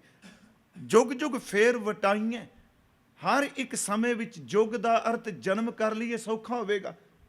ਅੱਜ ਰਥ ਮੈਂ ਇਹ ਲੈ ਕੇ ਬੈਠਾ, ਮੇਰੀ ਆਤਮਾ ਇਹਦਾ ਸਫ਼ਰ ਕਰਦੀ ਇਸ ਰਥ ਦੇ ਵਿੱਚ। ਪਰ ਚੇਤੇ ਰੱਖਿਓ, ਅਗਲੇ ਜਨਮ 'ਚ ਜ਼ਰੂਰੀ ਨਹੀਂ ਮੈਨੂੰ ਇਹ ਰਥ ਮਿਲਦਾ ਹੋਵੇ। ਸਮਾਂ ਆ ਕੇ ਰਥ ਵਟਾਇਆ ਜਾਏਗਾ, ਇਹ ਰਥ ਚੇਂਜ ਹੋ ਜਾਏਗਾ। ਮਹਾਰਾਜ ਕਹਿੰਦੇ ਨੇ ਇਹਦੀ ਸਮਝ ਅਗਿਆਨੀ ਬੰਦੇ ਨੂੰ ਲੱਗ ਸਕਦੀ, ਕਿਉਂਕਿ ਜਿਹੜਾ ਸਰੀਰ ਦੇ ਰਸ ਵਿੱਚ ਲੀਨ ਹੈ, ਉਹਨੂੰ ਇਸ ਗੱਲ ਦੀ ਸਮਝ ਹੀ ਨਹੀਂ ਕਿ ਮੇਰਾ ਸਰੀਰ ਇੱਕ ਰਥ ਹੈ, ਮੈਂ ਇਹਦੇ ਤੇ ਸਬਰ ਕਿਵੇਂ ਕਰਨਾ ਹੈ। ਜੁਗ ਜੁਗ ਫੇਰ ਵਟਾਈਆਂ ਹੈ, ਗਿਆਨੀ ਬੁੱਝੈ ਤਾਹੇ। ਸੂਝਵਾਨ ਗਿਆਨਵਾਨ ਨੂੰ ਸਮਝ ਪੈਂਦੀ ਹੈ ਕਿ ਹਰ ਇੱਕ ਜਨਮ ਦੇ ਅੰਦਰ ਇਹ ਰਥ ਵਟੀਂਦਾ ਪਿਆ ਹੈ। ਆਓ ਥੋੜਾ ਜਿਹਾ ਫੇਰ ਇਹਨੂੰ ਦੇਖੀਏ। ਉਂਝ ਵੈਸੇ ਰਥ ਲਫ਼ਜ਼ ਦੀ ਵਰਤੋਂ ਜਦੋਂ ਗੁਰੂ ਨਾਨਕ ਸਾਹਿਬ ਜੀ ਨੇ ਕੀਤੀ, ਮੈਨੂੰ ਯਾਦ ਹੈ ਹਜ਼ੂਰ ਤੋਂ ਪਹਿਲਾਂ ਇੱਕ ਉਪਨਿਸ਼ਦ ਹੈ। ਜਿੰਨੇ ਉਪਨਿਸ਼ਦ ਨੇ ਉਹਨਾਂ ਵਿੱਚ ਇੱਕ ਉਪਨਿਸ਼ਦ ਹੈ ਕਠੋ ਉਪਨਿਸ਼ਦ ਨੂੰ ਕਹਿੰਦੇ ਆ। ਪੰਜਾਬੀ 'ਚ ਇੱਕ ਲਫ਼ਜ਼ ਵਰਤਿਆ ਕਾਠ ਉਪਨਿਸ਼ਦ। ਕੱਲ ਨੂੰ ਸੁਬਾਹ ਵੇਦ ਸੰਬੰਧੀ ਵੀ ਅਰਜ਼ ਕਰਾਂਗਾ। ਇੱਕ ਲਫ਼ਜ਼ ਚਲੋ ਪੰਜਾਬੀ ਅਸੀਂ ਹਿੰਦੀ 'ਚ ਵਰਤਨੇ ਆ ਉਪਨਿਸ਼ਦ, ਪੰਜਾਬੀ ਵਿੱਚ ਅਸੀਂ ਲਫ਼ਜ਼ ਵਰਤਨੇ ਆ ਉਪਨਿਸ਼ਦ। ਅਸਲ 'ਚ ਉਪਨਿਸ਼ਦ ਗ੍ਰੰਥ ਦਾ ਅਰਥ ਹੈ ਕਿ ਨੇੜੇ ਬੈਠ ਕੇ ਲਿਆ ਹੋਇਆ ਗਿਆਨ।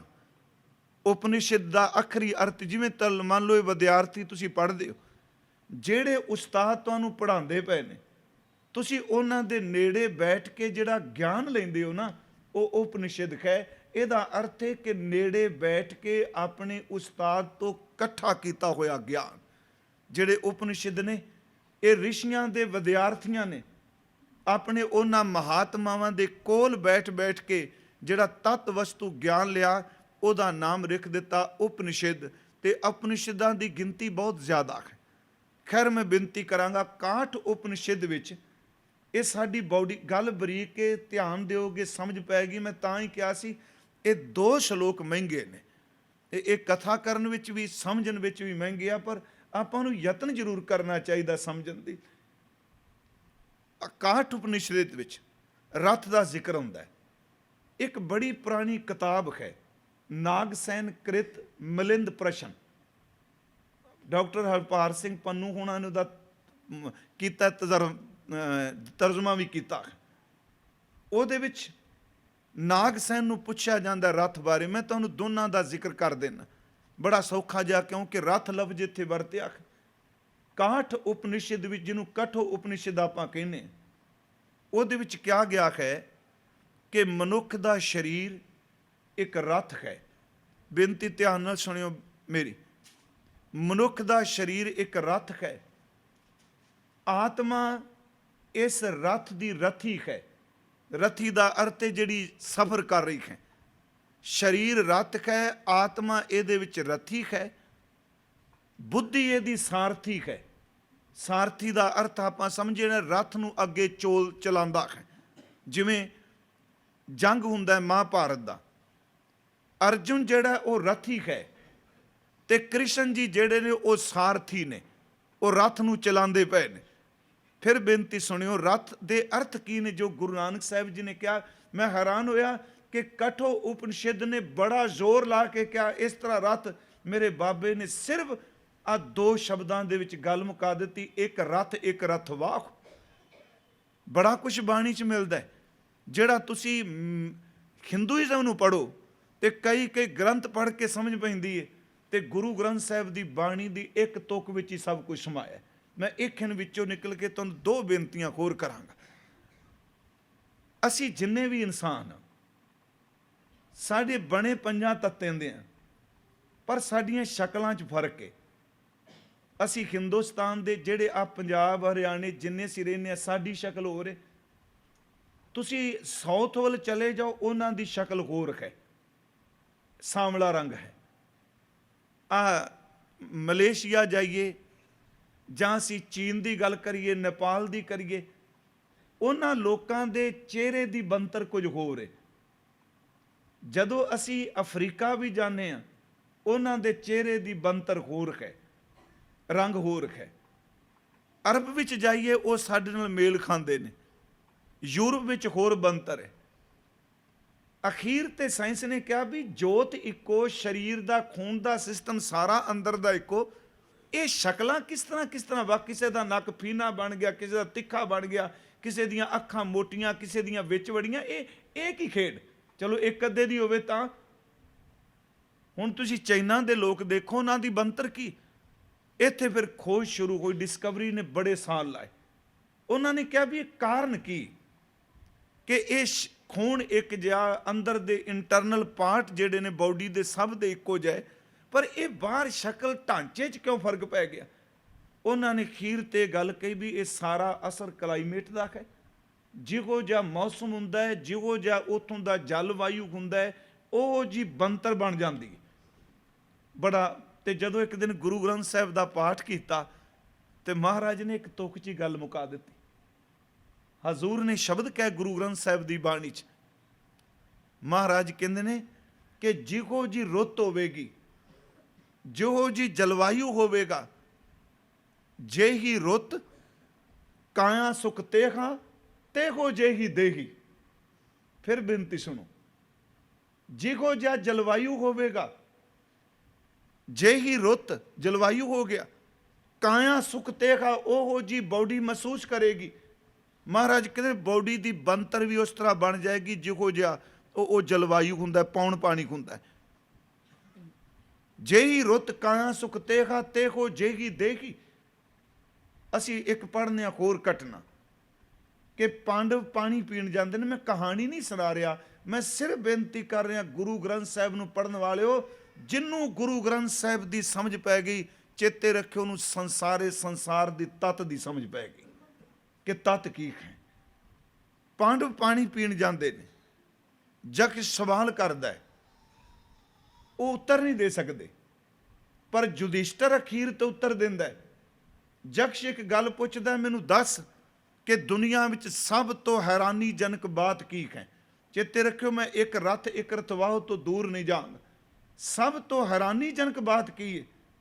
ਯੁਧਿਸ਼ਟਰ ਕਹਿੰਦਾ ਕਿ ਸਭ ਤੋਂ ਹੈਰਾਨੀਜਨਕ ਗੱਲ ਇਹ ਵੇ ਕਿ ਇੱਕ ਬੰਦਾ ਪਰਿਵਾਰ ਵਿੱਚ ਮਰ ਰਿਹਾ ਹੈ, ਉਹਨੂੰ ਦੂਜਾ ਜਿਉਂਦਾ ਮੋਢਿਆਂ ਤੇ ਚੁੱਕ ਕੇ ਸ਼ਮਸ਼ਾਨ ਘਾਟ ਲਿਜਾ ਰਿਹਾ ਹੈ, ਆਪਣੇ ਹੱਥੀਂ ਫੂਕਦਾ ਪਿਆ ਹੈ, ਤੇ ਫੂਕਣ ਤੋਂ ਬਾਅਦ ਕਮਲਾ ਫਿਰ ਵੀ ਨਹੀਂ ਸਮਝਦਾ ਪਿਆ ਕਿ ਜਿੱਥੇ ਮੈਂ ਅੱਜ ਘਰ ਦੇ ਨੂੰ ਛੱਡ ਕੇ ਆਇਆ, ਇੱਕ ਦਿਨ ਮੈਂ ਵੀ ਉੱਥੇ ਜਾਣਾ ਹੈ।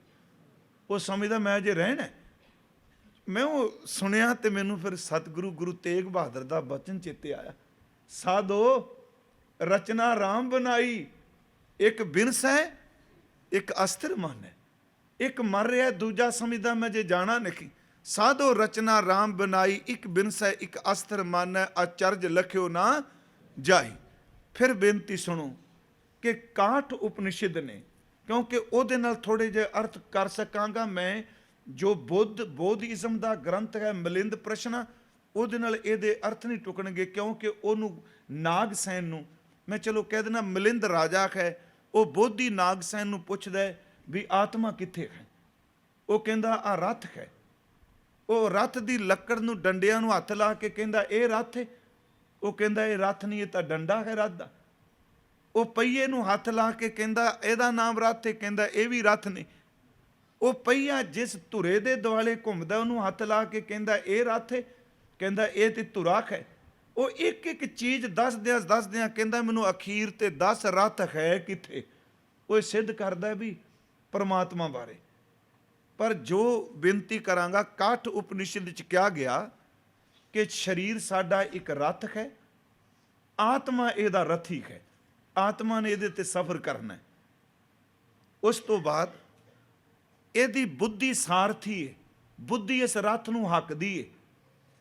ਮਨ ਇਸ ਰੱਥ ਦੀਆਂ ਲਗਾਮਾਂ ਨੇ, ਘੋੜੇ ਇੰਦਰੀਆਂ ਦੇ ਨੇ, ਤੇ ਵਾਸ਼ਨਾ ਦੀ ਸੜਕ ਉੱਤੇ ਰੱਥ ਤੁਲਿਆ ਜਾਂਦਾ ਹੈ। ਮੇਰੀ ਬੇਨਤੀ ਨੂੰ ਬਰੀਕੀ ਨਾਲ ਸੁਣਿਓ ਪਲੀਜ਼। ਫਿਰ ਇਹਦੀ ਸਮਝ ਪੈ ਗਈ। ਇੱਕ ਰੱਥ ਇੱਕ ਰਥਵਾਹ। ਉਹ ਕਹਿੰਦੇ ਨੇ ਕਿ ਸਰੀਰ ਰੱਥ ਹੈ, ਇਹਦੇ ਵਿੱਚ ਸਫ਼ਰ ਕਰਨ ਵਾਲੀ ਆਤਮਾ ਰਥੀ ਹੈ, ਬੁੱਧੀ ਇਸ ਰੱਥ ਨੂੰ ਹੱਕਣ ਵਾਲੀ ਸਾਰਥੀ ਹੈ, ਮਨ ਘੋੜੇ ਦੀਆਂ ਲਗਾਮਾਂ ਹੈ, ਸਾਡੀਆਂ ਇੰਦਰੀਆਂ ਘੋੜੇ ਨੇ। ਰੱਥ ਜਿਵੇਂ ਸੜਕ ਦੇ ਉੱਤੇ ਚੱਲਦਾ ਹੈ, ਇਹ ਸਾਡੇ ਸਰੀਰ ਦਾ ਰੱਥ ਜਿਹੜਾ ਇਹ ਵਾਸ਼ਨਾ ਦੀ ਸੜਕ ਉੱਤੇ ਤੁਰਿਆ ਜਾਂਦਾ ਹੈ। ਸਾਰੇ ਵਿੱਚ ਗਿਣ ਦਿੱਤੇ। ਫਿਰ ਉਹ ਅਗਲੀ ਗੱਲ ਕਹਿੰਦੇ ਨੇ, ਉਹ ਕਹਿੰਦੇ ਨੇ ਇਹ ਰੱਥ ਤੁਰਿਆ ਜਾ ਰਿਹਾ ਵਾਸ਼ਨਾ ਦੀ ਸੜਕ ਤੇ, ਪਰ ਕਹਿੰਦਾ ਇਹਦੇ ਨਾਲ ਆਤਮਾ ਰਥੀ ਜੁੜ ਕੇ, ਜਿਵੇਂ ਘੋੜੇ ਮੈਂ ਅਰਜ਼ ਕੀਤੀ ਇੰਦਰੀਆਂ ਦੇ ਘੋੜੇ ਨੇ, ਜੇ ਘੋੜੇ ਵਾਸ਼ਨਾ ਦੀ ਸੜਕ ਉੱਤੇ ਚੱਲਦੇ ਪਏ ਨੇ, ਤੇ ਜਿਹੜੇ ਜਿਸ ਥਾਂ ਤੇ ਘੋੜੇ ਚੱਲਦੇ ਪਏ ਨੇ, ਇੰਦਰੀਆਂ ਦਾ ਸੰਬੰਧ ਮਨ ਨਾਲ, ਮਨ ਦਾ ਸੰਬੰਧ ਬੁੱਧੀ ਨਾਲ, ਬੁੱਧੀ ਦਾ ਸੰਬੰਧ ਆਤਮਾ ਨਾਲ, ਆਤਮਾ ਦਾ ਸੰਬੰਧ ਪਰਮਾਤਮਾ ਨਾਲ। ਉਹ ਕਹਿੰਦੇ ਨੇ ਅਸਲ 'ਚ ਆਤਮਾ ਇਹਨਾਂ ਦੇ ਨਾਲ ਰਹਿ ਕੇ ਰਥੀ ਬੜਾ ਚੰਗਾ ਹੈ, ਪਰ ਜਿਸ ਰੱਥ ਤੇ ਜਿਹੜੇ ਨੂੰ ਤੋਰਦੇ ਪਏ ਨੇ ਉਹ ਮੈਲੇ ਨੇ। ਪਰ ਜਦੋਂ ਕਿਸੇ ਤੇ ਪ੍ਰਭੂ ਦੀ ਕਿਰਪਾ ਹੁੰਦੀ ਹੈ, ਸਭ ਤੋਂ ਪਹਿਲਾਂ ਉਹਦੀਆਂ ਇੰਦਰੀ ਰੂਪੀ ਘੋੜੇ ਜਿਹੜੇ ਨੇ ਉਹ ਵਾਸ਼ਨਾ ਦੀ ਸੜਕ ਤੋਂ ਅਸੰਗ ਹੋ ਜਾਂਦੇ ਨੇ। ਅਸੰਗ ਦਾ ਅਰਥ ਹੁੰਦਾ ਹੈ ਕਿ ਉਹਦੇ ਵਿੱਚ ਖਚਤ ਨਹੀਂ ਹੁੰਦੇ। ਇੰਦਰੀਆਂ ਚੱਲਦੀਆਂ ਫਿਰ ਵੀ ਨਹੀਂ ਖੈ ਸੱਚੀ ਮੁੱਚੀ ਘੋੜੀ ਦੀ ਤਰ੍ਹਾਂ। ਉਂਝ ਵੈਸੇ ਗੁਰੂ ਗ੍ਰੰਥ ਸਾਹਿਬ ਵਿੱਚ ਤੁਸੀਂ ਜਦੋਂ ਘੋੜੀਆਂ ਪੜ੍ਹਦੇ ਹੋ ਨਾ ਜੀ, ਘੋੜੀਆਂ ਦੇ ਅਰਥ ਵੀ ਆਈ ਨੇ, ਇੱਕ ਰੱਥ ਇੱਕ ਰਥਵਾਹ। ਦੇ ਤੇਜਣ ਜੀ ਰਾਮ ਉਪਾਇਆ ਰਾਮ। ਜਿਵੇਂ ਘੋੜੀ ਤੇ ਆਦਮੀ ਸਫ਼ਰ ਕਰਦਾ ਹੈ, ਉਹਨੂੰ ਦਾਣਾ ਪੱਠਾ ਪਾਉਂਦਾ, ਖਰਕਣਾ ਕਰਦਾ, ਸੰਭਾਲਦਾ। ਇਸ ਕਰਕੇ ਮੈਂ ਘੋੜੀ ਤੇ ਸਫ਼ਰ ਕਰਕੇ ਇੱਕ ਥਾਂ ਤੇ ਦੂਜੀ ਥਾਂ ਤੇ ਪਹੁੰਚ ਜਾ। ਤੇ ਪਿਆਰਿਓ, ਜਿਹੜਾ ਸਾਰੀ ਜ਼ਿੰਦਗੀ ਘੋੜੀਆਂ ਨੂੰ ਸ਼ਿੰਗਾਰੀ ਜਾਏ ਤੇ ਸਫ਼ਰ 1 ਮੀਲ ਵੀ ਨਾ ਕਰੇ ਤੇ ਘੋੜੀ ਮਰ ਜਾਏ, ਉਸ ਬੰਦੇ ਦਾ ਫਾਇਦਾ ਕੀ ਘੋੜੀ ਰੱਖਣ ਦਾ? ਸਫ਼ਰ ਤੇ ਕੀਤਾ ਹੀ ਨਹੀਂ। ਇਹ ਸਾਡਾ ਸਰੀਰ ਘੋੜੀ ਹੈ। ਸੱਚ ਵੇ ਇਸ ਘੋੜੀ ਨੂੰ ਖਾਂਦੇ ਪਵਾਨੇ ਸਭ ਕੁਝ ਪਏ ਆ, ਪਰ ਆਤਮਾ ਤਾਂ ਜਾਂ ਸਫ਼ਰ ਹੀ ਕੋਈ ਨਹੀਂ ਕੀਤਾ। ਮਰ ਗਈ ਘੋੜੀ, ਖਤਮ ਹੋ ਗਈ ਕਹਾਣੀ। ਇਸੇ ਤਰ੍ਹਾਂ ਫਿਰ ਬੇਨਤੀ ਸੁਣਿਓ, ਮੇਰਾ ਸਰੀਰ ਤੁਹਾਡਾ ਸਰੀਰ ਇੱਕ ਰੱਥ ਹੈ, ਆਤਮਾ ਇਹਦੇ ਵਿੱਚ ਸਫ਼ਰ ਕਰੇਗੀ, ਕਿਉਂਕਿ ਸਰੀਰ ਦੇ ਰੱਥ ਤੋਂ ਬਿਨਾਂ ਸਫ਼ਰ ਨਹੀਂ ਹੋ ਸਕਦਾ। ਬਾਬਾ ਜੀ ਨੇ ਕਿਹਾ ਨਾਨਕ ਮੇਰ ਸਰੀਰ ਕਾ, ਸਰੀਰ ਮਾੜਾ ਨਹੀਂ ਹੈ, ਸਭ ਤੋਂ ਉੱਤਮ ਸ੍ਰੇਸ਼ਟ ਹੈ, ਇਹਦੇ ਤੋਂ ਬਿਨਾਂ ਸਫ਼ਰ ਨਹੀਂ ਹੋ ਸਕਣਾ। ਫਿਰ ਬੇਨਤੀ ਹੈ ਕਿ ਆਤਮਾ ਰਥੀ, ਸਰੀਰ ਰੱਥ ਵਿੱਚ ਹੈ, ਇਹਨੂੰ ਖਿੱਚਣ ਤੋਰਨ ਵਾਲੀ ਬੁੱਧੀ ਸਾਰਥੀ ਹੈ, ਮਨ ਲਗਾਮਾਂ ਨੇ, ਇੰਦਰੀਆਂ ਘੋੜੇ ਨੇ, ਵਾਸ਼ਨਾ ਦੀ ਸੜਕ ਤੇ ਜਾਂਦਾ ਹੈ। ਜਦੋਂ ਇੰਦਰੀਆਂ ਦੇ ਘੋੜੇ ਵਾਸ਼ਨਾ ਤੋਂ ਮੁਕਤ ਹੋ ਜਾਂਦੇ ਨੇ, ਇੰਦਰੀਆਂ ਫਿਰ ਅੰਤਰਮੁਖੀ ਮਨ ਵਾਲੇ ਪਾਸੇ ਸਮਾ ਜਾਂਦੀਆਂ ਨੇ। ਇਹ ਕਠੋ ਉਪਨਿਸ਼ਦ ਕਹਿ ਰਿਹਾ ਕਿ ਇੰਦਰੀਆਂ ਮਨ ਵਾਲੇ ਪਾਸੇ ਝੁਕਦੀਆਂ ਨੇ, ਮਨ ਬੁੱਧੀ ਵਿੱਚ ਲੀਨ ਹੋ ਜਾਂਦਾ ਹੈ, ਬੁੱਧੀ ਆਤਮਾ ਵਿੱਚ ਲੀਨ ਹੋ ਜਾਂਦੀ ਹੈ, ਆਤਮਾ ਪਰਮਾਤਮਾ ਵਿੱਚ ਲੀਨ ਹੋ ਜਾਂਦਾ ਹੈ, ਤੇ ਰੱਥ ਤੇ ਬਹਿਣ ਵਾਲੇ ਦਾ ਸਫ਼ਰ ਮੁੱਕ ਜਾਂਦਾ, ਉਹ ਮੁਕਤ ਹੋ ਜਾਂਦਾ। ਪਰ ਇੱਥੇ ਸਤਿਗੁਰੂ ਨੇ ਜਿਹੜਾ ਸ਼ਬਦ ਵਰਤਿਆ ਹੈ, ਨਾਨਕ ਮੇਰ ਸ਼ਰੀਰ ਕਾ ਇੱਕ ਰਥ ਇੱਕ ਰਥਵਾਹੋ। ਭਾਈ ਸਿੱਖੋ, ਜਿੰਨੇ ਵੀ ਸਰੀਰ ਨੇ, ਇਹਨਾਂ ਸਾਰਿਆਂ ਸਰੀਰਾਂ ਵਿੱਚੋਂ ਉੱਤਮ ਸਰੀਰ ਮਨੁੱਖ ਦਾ ਸਰੀਰ ਹੈ। ਬਾਕੀ ਸਰੀਰਾਂ ਵਿੱਚ ਚੇਤਨਾ ਹੈ, ਪਰ ਜਿੰਨੀ ਚੇਤਨਾ ਪਰਮਾਤਮਾ ਨੇ ਇਹਨੂੰ ਦਿੱਤੀ ਹੈ, ਇੰਨੀ ਚੇਤਨਾ ਕਿਸੇ ਹੋਰ 'ਚ ਨਹੀਂ। ਪਸ਼ੂ ਵਿੱਚ ਚੇਤਨਾ ਹੈ, ਪਰ ਕਈ ਥਾਵਾਂ ਤੇ ਪਸ਼ੂ ਕਈ ਵਾਰੀ ਬੰਦੇ ਤੋਂ ਚੇਤਨਾ ਵੱਧ ਰੱਖਦਾ ਕੁਝ ਕੁ ਚੀਜ਼ਾਂ 'ਚ।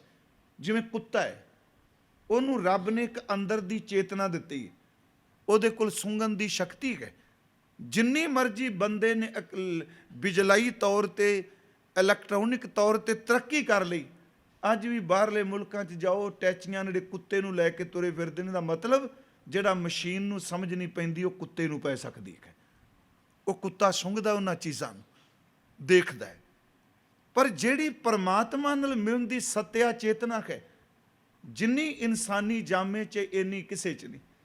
ਮੇਰੀ ਫਿਰ ਬੇਨਤੀ ਸੁਣਿਓ, ਆ ਜਿਹੜੇ ਰੁੱਖ ਨੇ ਬਾਹਰ, ਚੇਤਨਾ ਇਹਨਾਂ ਵਿੱਚ ਵੀ ਹੈ। ਜਿਹੜੇ ਪੱਥਰ ਪਏ ਨੇ, ਖਿਮਾ ਕਰਿਓ, ਚੇਤਨਾ ਇਹਨਾਂ ਵਿੱਚ ਵੀ ਹੈ। ਆਪਾਂ ਕਹਿੰਦੇ ਹਾਂ ਪੱਥਰ ਚੇਤਨਾ ਨਹੀਂ, ਜੇ ਚੇਤਨਾ ਨਾ ਹੁੰਦੀ ਤੇ ਬਾਬਾ ਜੀ ਨੇ ਕਿਹਾ ਕਈ ਜਨਮ ਸੈਲ ਗਿਰ ਕੇ ਰਿਹਾ, ਪਤਾ ਨਹੀਂ ਕਿੰਨੇ ਕੁ ਜਨਮ ਤੂੰ ਪੱਥਰਾਂ ਦੇ ਰੂਪ ਵਿੱਚ ਰਿਹਾ ਹੈ। ਜਿਹੜੀ ਚੇਤਨਾ ਸਾਨੂੰ ਪਰਮਾਤਮਾ ਨੇ ਇਸ ਦੇਹ 'ਚ ਦਿੱਤੀ, ਉਹ ਪਸ਼ੂ ਕੋਲ ਨਹੀਂ। ਇਸੇ ਕਰਕੇ ਕਬੀਰ ਸਾਹਿਬ ਮਹਾਂਪੁਰਸ਼ ਨੂੰ ਇਹ ਗੱਲ ਕਹਿਣੀ ਪਈ ਕਿ ਇਨਸਾਨ ਚਾਰ ਪਾਮ ਦੋਏ ਸਿੰਘ ਗੁੰਗ ਮੁਖ ਤਬ ਕੈਸੇ ਗੁਣ ਗਈ ਹੈ। ਹੁਣ ਜੇ ਸਟਰਕਚਰ ਦੇ ਤੌਰ ਤੇ ਦੇਖੋ, ਢਾਂਚੇ ਦੇ ਤੌਰ ਤੇ ਦੇਖੋ, ਜਿੰਨੇ ਵੱਡੇ ਪਸ਼ੂ ਦੇ ਕੰਨ ਨੇ, ਮੱਝ ਗਾਂ ਦੇ ਕੰਨ ਨੇ, ਸਾਡੇ ਕੰਨ ਇੰਨੇ ਵੱਡੇ ਤੇ ਨਹੀਂ। ਜਿੰਨੀ ਉਹਦੇ ਕੋਲ ਤਾਕਤ ਹੈ, ਸਾਡੀ ਇੰਨੇ ਕੋਲ ਤਾਕਤ ਨਹੀਂ। ਪਰ ਜਦੋਂ ਚੇਤਨਾ ਦੀ ਗੱਲ ਕੀਤੀ ਤੇ ਕਬੀਰ ਸਾਹਿਬ ਕਹਿੰਦੇ ਨੇ ਚਾਰ ਪੈਰ ਨੇ, ਦੋ ਸਿੰਘ ਨੇ, ਮੂੰਹ ਤੇਰਾ ਇਨਸਾਨ ਤੋਂ ਵੱਡਾ ਹੈ, ਪਰ ਗੁੰਗਿਆ ਤੂੰ ਰੱਬ ਦੀ ਭਗਤੀ ਨਹੀਂ ਕਰ ਸਕੇਗਾ, ਕਿਉਂਕਿ ਜਿਹੜੀ ਚੇਤਨਾ ਭਗਤੀ ਮਨੁੱਖਾਂ ਦੇਹ 'ਚ ਕਰਾ ਸਕਦੀ ਹੈ, ਪਸ਼ੂ ਤੇ ਪੰਛੀ ਦੇ ਰੂਪ 'ਚ ਨਹੀਂ ਹੋ ਸਕਦੀ। ਚਾਰ ਪਾਮ ਦੋ ਸਿੰਘ ਗੁੰਗ ਮੁਖ ਤਬ ਕੈਸੇ ਗੁਣ ਗਈ ਹੈ। ਊਠਤ ਬੈਠਤ ਠੇਂਗਾ ਪਰਖ ਹੈ, ਤਬ ਕਤ ਮੂੰਡ ਲੁਕਈ ਹੈ। ਹਰ ਬਿਨ ਬੈਲ ਬਿਰਾਨੇ ਹੋਈ ਹੈ। ਅਸਲ 'ਚ ਪਸ਼ੂ ਕੋਲ ਇੰਨੀ ਚੇਤਨਾ ਨਹੀਂ। ਇਸੇ ਕਰਕੇ ਗੁਰਮੁਖੋ, ਜਦੋਂ ਇਨਸਾਨ ਭਗਤੀ ਤੋਂ ਵਿਰਵਾ ਹੋ ਜਾਂਦਾ ਹੈ, ਚੇਤਨ ਹੋ ਕੇ ਵੀ ਭਗਤੀ ਨਹੀਂ ਕਰਦਾ, ਫਿਰ ਗੁਰੂ ਉਹਨੂੰ ਬਾਣੀ 'ਚ ਪਸ਼ੂ ਦੀ ਚੇਤਨਾ ਨਾਲ ਤੁਲਨਾ ਦਿੰਦਾ। ਤੁਸੀਂ ਪੜ੍ਹਦੇ ਹੋ ਕਰਤੂਤ ਪਸ਼ੂ ਕੀ ਮਾਨਸ ਜਾਤ, ਕਿਉਂ ਕਹਿ ਦਿੱਤਾ? ਇਹਦਾ ਮਤਲਬ ਤੇਰੇ ਕੋਲ ਦੇਹੀ ਮਨੁੱਖ ਵਾਲੀ ਏ, ਪਰ ਚੇਤਨਾ ਹੋਣ ਦੇ ਬਾਵਜੂਦ ਵੀ ਤੂੰ ਕਰਮ ਉਹ ਕਰਨਾ ਜਿਹੜੇ ਪਸ਼ੂ ਪੈ ਕਰਦਾ। ਤੇਰਾ ਸਰੀਰ ਹੈ ਸਭ ਤੋਂ ਉੱਤਮ, ਪਰ ਤੇਰੀ ਚੇਤਨਾ ਦਾ ਤੂੰ ਫਾਇਦਾ ਨਹੀਂ ਲਿਆ। ਕਰਤੂਤ ਪਸ਼ੂ ਕੀ ਮਾਨਸ ਜਾਤ। ਜਾਂ ਅਸੀਂ ਸਤਿਗੁਰੂ ਦੀ ਬਾਣੀ 'ਚ ਇਹ ਪਾਠ ਕਰਨੇ ਹਾਂ ਕਿ ਏਕ ਭਗਤ ਭਗਵਾਨ ਜੇ ਪ੍ਰਾਨੀ ਕੈ ਨਾਹੇ ਮਨ, ਜੈਸੇ ਸੂਕਰ ਸਵਾਨ। ਬੇਨਤੀ ਸੁਣੋ, ਸੂਰ ਤੇ ਕੂਕਰ, ਵਾਹਿਗੁਰੂ ਕੂਕਰ, ਸਵਾਨ ਤੇ ਸੂਰ, ਕਹਿੰਦੇ ਤੇਰਾ ਤਨ ਹੋ ਜਾ। ਹਾਲਾਂਕਿ ਗੁਰੂ ਗ੍ਰੰਥ ਸਾਹਿਬ ਦੀ ਬਾਣੀ ਵਿੱਚ ਇੱਕ ਜਗ੍ਹਾ ਤੇ ਕੂਕਰ ਵੀ ਇਨਸਾਨ ਤੋਂ ਵਫਾਦਾਰ ਮੰਨਿਆ ਹੈ। ਹਾਲਾਂਕਿ ਸੂਰ ਨੂੰ ਅਸੀਂ ਬੜੀ ਨਫ਼ਰਤ ਦੀ ਨਿਗਾਹ ਨਾਲ ਦੇਖਦੇ ਹਾਂ, ਪਰ ਗੁਰੂ ਗ੍ਰੰਥ ਸਾਹਿਬ ਨੇ ਸੂਰ ਦੇ ਸਰੀਰ ਨੂੰ ਵੀ ਬੰਦੇ ਦੇ ਸਰੀਰ ਨਾਲੋਂ ਇੱਕ ਥਾਂ ਤੇ ਉੱਤਮਤਾ ਦਿੱਤੀ ਹੈ। ਜਿਵੇਂ ਅਸੀਂ ਪਾਠ ਕਰਨੇ ਹਾਂ, ਸਤਿਗੁਰੂ ਗੁਰੂ ਗ੍ਰੰਥ ਸਾਹਿਬ ਦੀ ਬਾਣੀ 'ਚ ਖਮ ਕੂਕਰ ਤੇਰੇ ਦਰਬਾਰ ਭੌਂਕੈ ਆਗੈ ਬਦਨ ਪਸਾਰ। ਸਰੀਰ ਤੇ ਕੁੱਤੇ ਦਾ, ਪਰ ਉਹਦੇ 'ਚ ਵੀ ਇੱਕ ਗੁਣ ਲੈ ਲਿਆ। ਜਾਂ ਅਸੀਂ ਪਾਠ ਕਰਨੇ ਆ ਕਿ ਸੁਆਮੀ ਕੋ ਗ੍ਰਿਓ ਜਿਉ ਸਦਾ, ਸਵਾਮ ਤਜਤ ਨੀ ਨਿਤ। ਨਾਨਕ ਇਹ ਬਿਦਖਰ ਭਜੋ ਇੱਕ ਮਨ ਹੋਏ ਇੱਕ ਚਿੱਤ। ਕਹਿੰਦੇ ਇੱਕ ਮਨ ਇੱਕ ਚਿੱਤ, ਕੁੱਤੇ ਤੋਂ ਸਿੱਖ। ਉਹਨੂੰ ਬੰਦੇ ਤੋਂ ਜ਼ਿਆਦਾ ਥਾਂ ਦਿੱਤੀ ਗਈ। ਦੂਜੇ ਪਾਸੇ ਜਦੋਂ ਅਸੀਂ ਪਾਠ ਕਰਨੇ ਆ, ਕਬੀਰ ਸਾਕਤ ਤੇ ਸੂਕਰ ਭਲਾ ਰੱਖ ਹੈ ਆਛਾ ਗਾਉ। ਉਹ ਸਾਕਤ ਬੱਪੜਾ ਮਰ ਗਿਆ, ਕੋਈ ਨਾ ਲੈ ਹੈ ਨਾਉ। ਬੇਨਤੀ ਸੁਣਿਓ, ਸਾਡੀ ਚੇਤਨਾ ਪਸ਼ੂਆਂ ਦੀ ਚੇਤਨਾ ਤੋਂ ਵਿਕਸਿਤ ਹੈ। ਚੇਤਨਾ ਕਰਕੇ ਸਾਡਾ ਸਰੀਰ ਨਾਨਕ ਮੇਰ ਸਰੀਰ ਕਾ, ਸਾਰੇ ਸਰੀਰਾਂ ਵਿੱਚੋਂ ਉੱਤਮ ਸਰੀਰ ਤਾਂ ਹੈ ਕਿਉਂਕਿ ਸਾਨੂੰ ਪਰਮਾਤਮਾ ਨੇ ਜਿਹੜੀ ਚਿੰਤਨ ਦੀ ਤਾਕਤ ਦਿੱਤੀ ਹੈ ਉਹ ਚੇਤਨਾ ਪਸ਼ੂ ਕੋਲ ਨਹੀਂ। ਦਾਸ ਨੇ ਇੱਕ ਵਾਰ ਬੇਨਤੀ ਕੀਤੀ ਸੀ, ਇੱਕ ਪਸ਼ੂ, ਚਲੋ ਇੱਥੇ ਮਾਲ ਡੰਗਰ ਅਸੀਂ ਰੱਖੇ, ਇੱਕ ਮੱਝ ਕੱਟੀ ਜਾਂ ਕੱਟੇ ਆਪਣੇ ਬੱਚੇ ਨੂੰ ਜਨਮ ਦਿੰਦੀ, ਉਹਨੂੰ 6 ਮਹੀਨੇ ਦੇ ਨੂੰ ਮਾਂ ਤੋਂ ਵੱਖ ਕਰ ਦਿਓ। 6 ਮਹੀਨੇ ਦਾ ਹੋਵੇ ਬੱਚਾ, ਉਹਨੂੰ ਵੱਖ ਕਰ ਦਿਓ ਤੇ 5 ਸਾਲ ਬਾਅਦ ਉਸੇ ਦੇ ਬੱਚੇ ਨੂੰ ਮੱਝ ਕੋਲ ਫਿਰ ਲੈ ਕੇ ਆਓ, ਪਸ਼ੂ ਕੋਲ। ਉਹਨੂੰ ਸਮਝ ਨਹੀਂ ਪੈਣੀ ਹੈ ਮੇਰੀ ਮਾਂ ਹੈ, ਤੇ ਉਹਨੂੰ ਸਮਝ ਨਹੀਂ ਪੈਣੀ ਹੈ ਮੇਰੀ ਔਲਾਦ ਹੈ, ਨਹੀਂ ਸਮਝ ਪੈਣੀ। ਪਰ ਇਨਸਾਨੀ ਮਾਂ ਦੀ ਚੇਤਨਾ ਕਿੰਨੀ ਵਿਕਸਿਤ ਹੈ। ਇੱਕ ਮਾਂ ਬੱਚੇ ਨੂੰ ਜਨਮ ਦੇਵੇ, ਮੰਨ ਲਓ ਉਸ ਬੱਚੇ ਦੇ ਜਨਮ ਤੋਂ 1 ਘੰਟੇ ਬਾਅਦ ਬੱਚੇ ਦੀ ਮੌਤ ਹੋ ਜਾਏ, ਮਾਂ 100 ਸਾਲ ਦੀ ਜ਼ਿੰਦਗੀ ਜੀਏ, ਉਹਨੂੰ ਬੁਢੇਪੇ 'ਚ ਪੁੱਛ ਕੇ ਦੇਖੋ ਕਿ ਮਾਂ ਤੇਰਾ ਸਭ ਤੋਂ ਵੱਡਾ ਬੱਚਾ ਇਹ ਵੇ, ਉਹ ਕਹਿੰਦੀ ਨਹੀਂ ਇਹਦੇ ਤੋਂ ਪਹਿਲਾਂ ਵੀ ਇੱਕ ਵੱਡਾ ਹੋਇਆ ਸੀ ਪਰ 1 ਘੰਟੇ ਬਾਅਦ ਉਹਦੀ ਮੌਤ ਹੋ ਗਈ ਸੀ। ਪਸ਼ੂ ਕੋਲ ਚੇਤਨਾ ਨਹੀਂ। ਜੇ ਇੱਕ ਪਸ਼ੂ ਮਨੁੱਖ ਦੀ ਚੇਤਨਾ ਇਸ ਇਨਸਾਨੀ ਰਿਸ਼ਤਿਆਂ ਨੂੰ ਭੁੱਲਦੀ ਨਹੀਂ, ਚੇਤੇ ਰੱਖਿਓ ਜਦੋਂ ਇਸ ਚੇਤਨਾ ਨੂੰ ਕੋਈ ਰੱਬ ਦੇ ਚਿੰਤਨ ਵਿੱਚ ਲੈ ਜਾਂਦਾ ਹੈ ਉਦੋਂ ਫਿਰ ਇਹ ਸਰੀਰ ਸਭ ਤੋਂ ਉੱਤਮ ਹੋ ਜਾਂਦਾ ਹੈ। ਤੇ ਜੇ ਬੰਦਗੀ ਨਹੀਂ ਕਰਦਾ ਫਿਰ ਸਤਿਗੁਰੂ ਕਹਿੰਦੇ ਨੇ ਕਿ ਜੈਸੇ ਸੂਕਰ ਸਵਾਨ ਨਾਨਕ ਮਾਨੋ ਤਾਹੇ ਤਨ। ਉਹ ਸਰੀਰ ਇਸ ਤਰ੍ਹਾਂ। ਬੇਨਤੀ ਹੈ ਫਿਰ ਸੁਣਿਓ ਧਿਆਨ ਨਾਲ, ਕਿਉਂ ਹੈ ਸਰੀਰ ਸ੍ਰੇਸ਼ਟ। ਹਾਲਾਂਕਿ ਬਾਣੀ 'ਚ ਤਾਂ ਬਹੁਤ, ਜੇ ਇਸ ਕੱਲੀ ਬੋਡੀ ਦੇ ਬਾਬਾ ਜੀ ਨੇ ਇੱਕ ਵਿਦਿਆਰਥੀਆਂ ਨੂੰ ਕਹਾਂਗਾ ਮੈਂ, ਉਹ ਕਾਇਆ ਦਾ ਜਿਹੜੀ ਦੇਹੀ ਦਾ ਸੰਕਲਪ ਹੈ ਉਹ ਕਿਤਾਬ ਸ਼ਿਖਰ ਦੀ ਹੈ। ਮੇਰਾ ਖਿਆਲ ਪੂਰੇ ਵਰਲਡ ਵਿੱਚ ਪੰਜਾਬੀ ਦੇ ਵਿੱਚ ਏਡੀ ਵੱਡੀ ਗਿਆਨ ਦੀ ਕਿਤਾਬ ਸ਼ਾਇਦ ਕਿਤੇ ਹੋਵੇ, ਤੇ ਸ਼ਬਦ ਬਾਰੇ ਵੀ ਬਹੁਤ ਕੁਝ ਦਿੱਤਾ ਗਿਆ। ਹੁਣ ਇਹ ਜਿਹੜੀ ਬੋਡੀ ਹੈ ਇਸ ਨੂੰ ਪਰਮਾਤਮਾ ਨੇ ਬੜੀ ਬਖਸ਼ਿਸ਼ ਸਾਡੇ ਤੇ ਕੀਤੀ। ਸਤਿਗੁਰੂ ਨੇ ਇੱਥੋਂ ਤੱਕ ਲਫ਼ਜ਼ ਵਰਤਿਆ, ਤੁਸੀਂ ਰੋਜ਼ ਪੜ੍ਹਦੇ ਹੋ, ਇਹ ਸਰੀਰਾ ਮੇਰਿਆ ਹਰ ਤੂੰ ਮੈਂ ਜੋਤ ਰੱਖੀ। ਤੇਰੇ ਅੰਦਰ ਆਪਣੀ ਅੰਸ਼ ਟਿਕਾਈ ਉਹਨੇ ਜਿਹਦੇ ਵਿੱਚ ਤੂੰ ਮਿਲਣਾ ਚਾਹੁੰਦਾ। ਇਹ ਸਰੀਰਾ ਮੇਰਿਆ ਹਰ ਤੁਮ ਮੈਂ ਜੋਤ ਰੱਖੀ, ਤਾ ਤੂੰ ਜਗ ਮੈਂ ਆਇਆ। ਹਰ ਜੋਤ ਰੱਖੀ ਤੁਧ ਵਿੱਚ, ਤਾ ਤੂੰ ਜਗ ਮੈਂ ਆਇਆ। ਇਹ ਸਰੀਰ ਫਾਨੀ ਨਹੀਂ ਕੇਵਲ, ਇਹ ਮੇਰ ਸਰੀਰ। ਇਸ ਕਰਕੇ ਪਰਮਾਤਮਾ ਨੇ ਤੇਰੇ ਅੰਦਰ ਆਪਣੀ ਅੰਸ਼ ਟਿਕਾ ਦਿੱਤੀ, ਆਪਣੀ ਜੋਤ ਰੱਖੀ। ਇਹੀ ਕਾਰਨ ਭਾਵੇਂ ਸਰੀਰ ਨੇ ਬਿਨਸ ਜਾਣਾ, ਅਸੀਂ ਕਹਾਂਗੇ ਵੀ ਸਰੀਰ ਖਤਮ ਹੋ ਜਾਣਾ, ਬਾਣੀ ਨੇ ਵੀ ਕਿਹਾ ਵੀ ਇਹ ਤਨ ਐਸਾ ਜੈਸੇ ਘਾਸ ਕੀ ਟਾਟੀ, ਜਲ ਗਇਓ ਘਾਸ ਰਲ ਗਇਓ ਮਾਟੀ। ਇਹਨੇ ਬਿਨਸ ਜਾਣਾ। ਪਰ ਗੁਰੂ ਅਮਰਦਾਸ ਨੇ ਇੱਕ ਸ਼ਬਦ ਹੋਰ ਕਿਹਾ, ਜੇ ਮੇਰ ਸਰੀਰ ਤਾਂ ਹੈ ਜੇ ਉਹਦੇ 'ਚ ਜੁੜ ਗਿਆ। ਦੇਖੋ ਅਸੀਂ ਇਹ ਪੌੜੀ ਦੂਜੀ ਪੜ੍ਹਨੇ ਆ ਰੋਜ਼, ਇਹ ਸਰੀਰਾ ਮੇਰਿਆ ਇਸ ਜਗ ਮੈਂ ਆਏ ਕੈ ਕਿਆ ਤੁਧ ਕਰਮ ਕਮਾਇਆ। ਕਿ ਕਰਮ ਕਮਾਇਆ ਤੁਧ ਸਰੀਰਾ ਜਾ ਤੂੰ ਜਗ ਮੈਂ ਆਇਆ। ਜਿਨ ਹਰ ਤੇਰਾ ਰਚਨ ਰਚਿਆ ਸੋ ਹਰ ਮਨ ਨਾ ਵਸਾਇਆ। ਗੁਰ ਪ੍ਰਸਾਦੀ ਖਰਮਨ ਵਸਿਆ ਪੂਰਬ ਲਿਖਿਆ ਪਾਇਆ। ਕਹੇ ਨਾਨਕ ਇਹ ਸਰੀਰ ਕਹੇ ਮੇਰ, ਨਾਨਕ ਮੇਰ ਸਰੀਰ ਕਾ। ਕਹੇ ਨਾਨਕ ਇਹ ਸਰੀਰ ਪ੍ਰਵਾਨ ਹੋਵਾ ਜਿਨ ਸਤਿਗੁਰ ਸਿਉ ਚਿਤ ਲਾਇਆ। ਬਸ ਇੱਕ ਮੈਂ ਇੱਥੇ ਹੋਰ ਬੇਨਤੀ ਕਰਕੇ ਅੱਗੇ ਤੁਰਨਾ। ਅਸੀਂ ਸਰੀਰਕ ਤੌਰ ਤੇ ਜਿੰਨੇ ਬੈਠੇ ਹਾਂ, ਯਾਦ ਰੱਖਿਓ ਤਾਕਤ ਕਰਕੇ ਬਾਕੀ ਸਰੀਰਾਂ ਤੋਂ ਸ੍ਰੇਸ਼ਟ ਨਹੀਂ। ਕਿਉਂਕਿ ਇੱਥੇ ਬਾਬਾ ਜੀ ਨੇ ਕਿਹਾ ਨਾਨਕ ਮੇਰ ਸਰੀਰ ਕਾ। ਸਾਰੇ ਸਰੀਰਾਂ ਵਿੱਚੋਂ ਮੇਰ ਸਮੇਰੂ ਵੱਡਾ ਸ੍ਰੇਸ਼ਟ ਬੰਦੇ ਦਾ ਸਰੀਰ, ਮਨੁੱਖ ਦਾ ਸਰੀਰ। ਕੀ ਅਸੀਂ ਤਾਕਤ ਕਰਕੇ ਬਾਕੀ ਸਰੀਰਾਂ ਤੋਂ ਜ਼ਿਆਦਾ ਉੱਤਮ ਹਾਂ, ਸ੍ਰੇਸ਼ਟ ਹਾਂ? ਦੂਸਰੀ ਮੈਂ ਬੇਨਤੀ ਕਰਾਂਗਾ, ਕੀ ਅਸੀਂ ਸੁੰਦਰਤਾ ਕਰਕੇ, ਸੁਹੱਪਣ ਕਰਕੇ ਬਾਕੀ ਸਰੀਰਾਂ ਤੋਂ ਬਹੁਤ ਚੰਗੇ ਹਾਂ? ਇਹਨਾਂ ਦੋਨਾਂ ਗੱਲਾਂ ਕਰਕੇ ਮਨੁੱਖ ਉੱਤਮ ਨਹੀਂ। ਜੇ ਸਰੀਰਕ ਬਲ ਕਰਕੇ, ਤਾਕਤ ਕਰਕੇ, ਜ਼ੋਰ ਕਰਕੇ ਕਹੀਏ ਅਸੀਂ ਉੱਤਮ ਹਾਂ, ਤੇ ਇੱਕ ਵਿਦਵਾਨ ਪੁਰਸ਼ ਕਹਿੰਦਾ ਖਾਲੀ ਹੱਥ ਬੰਦੇ ਦਾ ਨਿੱਕੇ ਜਿਹੇ ਕਤੂਰੇ ਨਾਲ ਮੁਕਾਬਲਾ ਹੋ ਜਾਏ ਤੇ ਬੰਦਾ ਹਾਰ ਜਾਂਦਾ। ਹੱਥ 'ਚ ਕੁਛ ਨਾ ਹੋਵੇ, ਆ ਨਿੱਕਾ ਜਿਹਾ ਕਤੂਰਾ ਹੀ 4-5 ਮਹੀਨੇ ਦਾ ਬੰਦੇ ਨੂੰ ਵੱਢਣ ਲੱਗ ਪਿਆ, ਬੰਦਾ ਦੌੜਦਾ ਉਹਦੇ ਅੱਗੇ। ਸਰੀਰਕ ਤੌਰ ਤੇ ਦੇ ਕੋਲ ਤਾਕਤ ਨਹੀਂ ਇੰਨੀ। हाँ कोई कोई टावा टावा नलवे वर्गा सरदार ਜਾਂ ਕੋਈ ਹੋਰ ਸੂਰਮਾ ਉਹ ਸ਼ੇਰ ਦਾ ਮੂੰਹ ਪਾੜ ਸਕੇ, ਪਰ ਆਮ ਤੌਰ ਤੇ ਸਰੀਰਕ ਤੌਰ ਤੇ ਜਿੰਨੇ ਕੋ ਆਪ ਬੈਠੇ ਆ ਬਖਸ਼ ਦਿਆ ਜੇ। ਮੇਰਾ ਖਿਆਲ ਕੁੱਤਾ ਪੈ ਜਾਏ ਬੰਦੇ ਦੀ ਬਸ ਕਰਾ ਦਿੰਦਾ। ਕੁੱਤਾ 4 ਸਾਲ ਦਾ, ਬੰਦੇ ਦੀ ਉਮਰ 40 ਸਾਲ ਦੀ, 4 ਸਾਲ ਵਾਲਾ 40 ਸਾਲ ਨੂੰ ਅੱਗੇ ਲਾਈ ਫਿਰਦਾ। ਇਹ ਸਰੀਰਕ ਤੌਰ ਤੇ ਤਾਕਤ ਵਾਲਾ ਹੈ। ਇਹਨੂੰ ਰੱਬ ਨੇ ਇੱਕ ਚੇਤਨਾ ਦਿੱਤੀ। ਜਿਹੜਾ ਕੁੱਤੇ ਦਾ ਮੁਕਾਬਲਾ ਨੇ ਹੱਥਾਂ ਨਹੀਂ ਕਰ ਸਕਦਾ, ਇਹਨੇ ਚੇਤਨਾ ਨਾਲ ਹਾਥੀ ਨੂੰ ਆਪਣੇ ਲੱਤਾਂ ਦੇ ਥੱਲੇ ਰੱਖ ਲਿਆ। ਚੇਤਨਾ ਹੈ ਨਾ, ਹਾਥੀ ਨੂੰ ਗੁਲਾਮ ਕਰ ਲਿਆ। ਨਿੱਕਾ ਜਿਹਾ ਮੁਹਾਵਤ ਦਾ 7 ਸਾਲ ਦਾ ਮੁੰਡਾ ਹਾਥੀ ਦੇ ਸਿਰ ਤੇ ਬੈਠਾ ਤਿੱਤ ਤਿੱਤ ਦੀ ਆਵਾਜ਼ ਦਿੰਦਾ ਹੈ, ਆਪਣੇ ਪੈਰਾਂ ਦੀਆਂ ਅੱਡੀਆਂ ਮਾਰਦਾ ਹੈ। ਇੰਨੇ ਤਾਕਤ ਵਾਲਾ ਹਾਥੀ ਉਸ ਬੱਚੇ ਦੀ ਗੁਲਾਮੀ ਕਰ ਰਿਹਾ ਹੈ। ਉਹ ਕਹਿੰਦਾ ਬੈਠ ਜਾ, ਹਾਥੀ ਬੈਠ ਗਿਆ। ਉਹਨੇ ਕਿਹਾ ਚੱਲ, ਉਹ ਚੱਲ ਪਿਆ, ਰੁਕ ਜਾ। ਕਿਉਂ? ਕਿਉਂਕਿ ਇਹਦੇ ਕੋਲ ਰੱਬ ਨੇ ਇੱਕ ਚੇਤਨਾ ਦਿੱਤੀ ਜਿਹਨੇ ਤਾਕਤ ਵਾਲਿਆਂ ਨੂੰ ਵੀ ਆਪਣਾ ਗੁਲਾਮ ਕਰ ਲਿਆ। ਅੱਜ ਸਾਡੀ ਹਾਲਤ ਇਹ ਜੇ, ਅਸੀਂ ਜ਼ੋਰ ਦਾ ਹੰਕਾਰ ਸਾਰੇ ਦਿਖਾਉਂਦੇ ਆ, ਪਰ ਚੇਤਨਾ ਦੀ ਵਰਤੋਂ ਅਸੀਂ ਵੀ ਨਹੀਂ ਕਰਦੇ ਪਏ। ਸਿਰ ਦੇਣ ਨੂੰ ਸਾਰੇ ਤਿਆਰ ਆ, ਸਿਰ ਵਰਤਨ ਨੂੰ ਬੜੇ ਘੱਟ ਤਿਆਰ ਆ। ਸਿਰ ਦੇ ਦੇਣਾ ਕੋਈ ਛੋਟੀ ਗੱਲ ਨਹੀਂ, ਕੁਰਬਾਨੀ। ਸਿਰ ਵਰਤਨ ਵਾਲੇ, ਮੈਂ ਕਈ ਵਾਰੀ ਸੋਚਣਾ, ਜਦੋਂ ਹਿੰਦੁਸਤਾਨ ਗੁਲਾਮ ਸੀ, ਕਮਿਸ਼ਨਰ, DC, SSP, ਇੱਕ ਜ਼ਿਲ੍ਹੇ 'ਚ ਕਿੰਨੇ ਕੁ ਬੰਦੇ ਹੋਣਗੇ ਜਿਹੜੇ ਗੋਰੇ ਹੋਣਗੇ?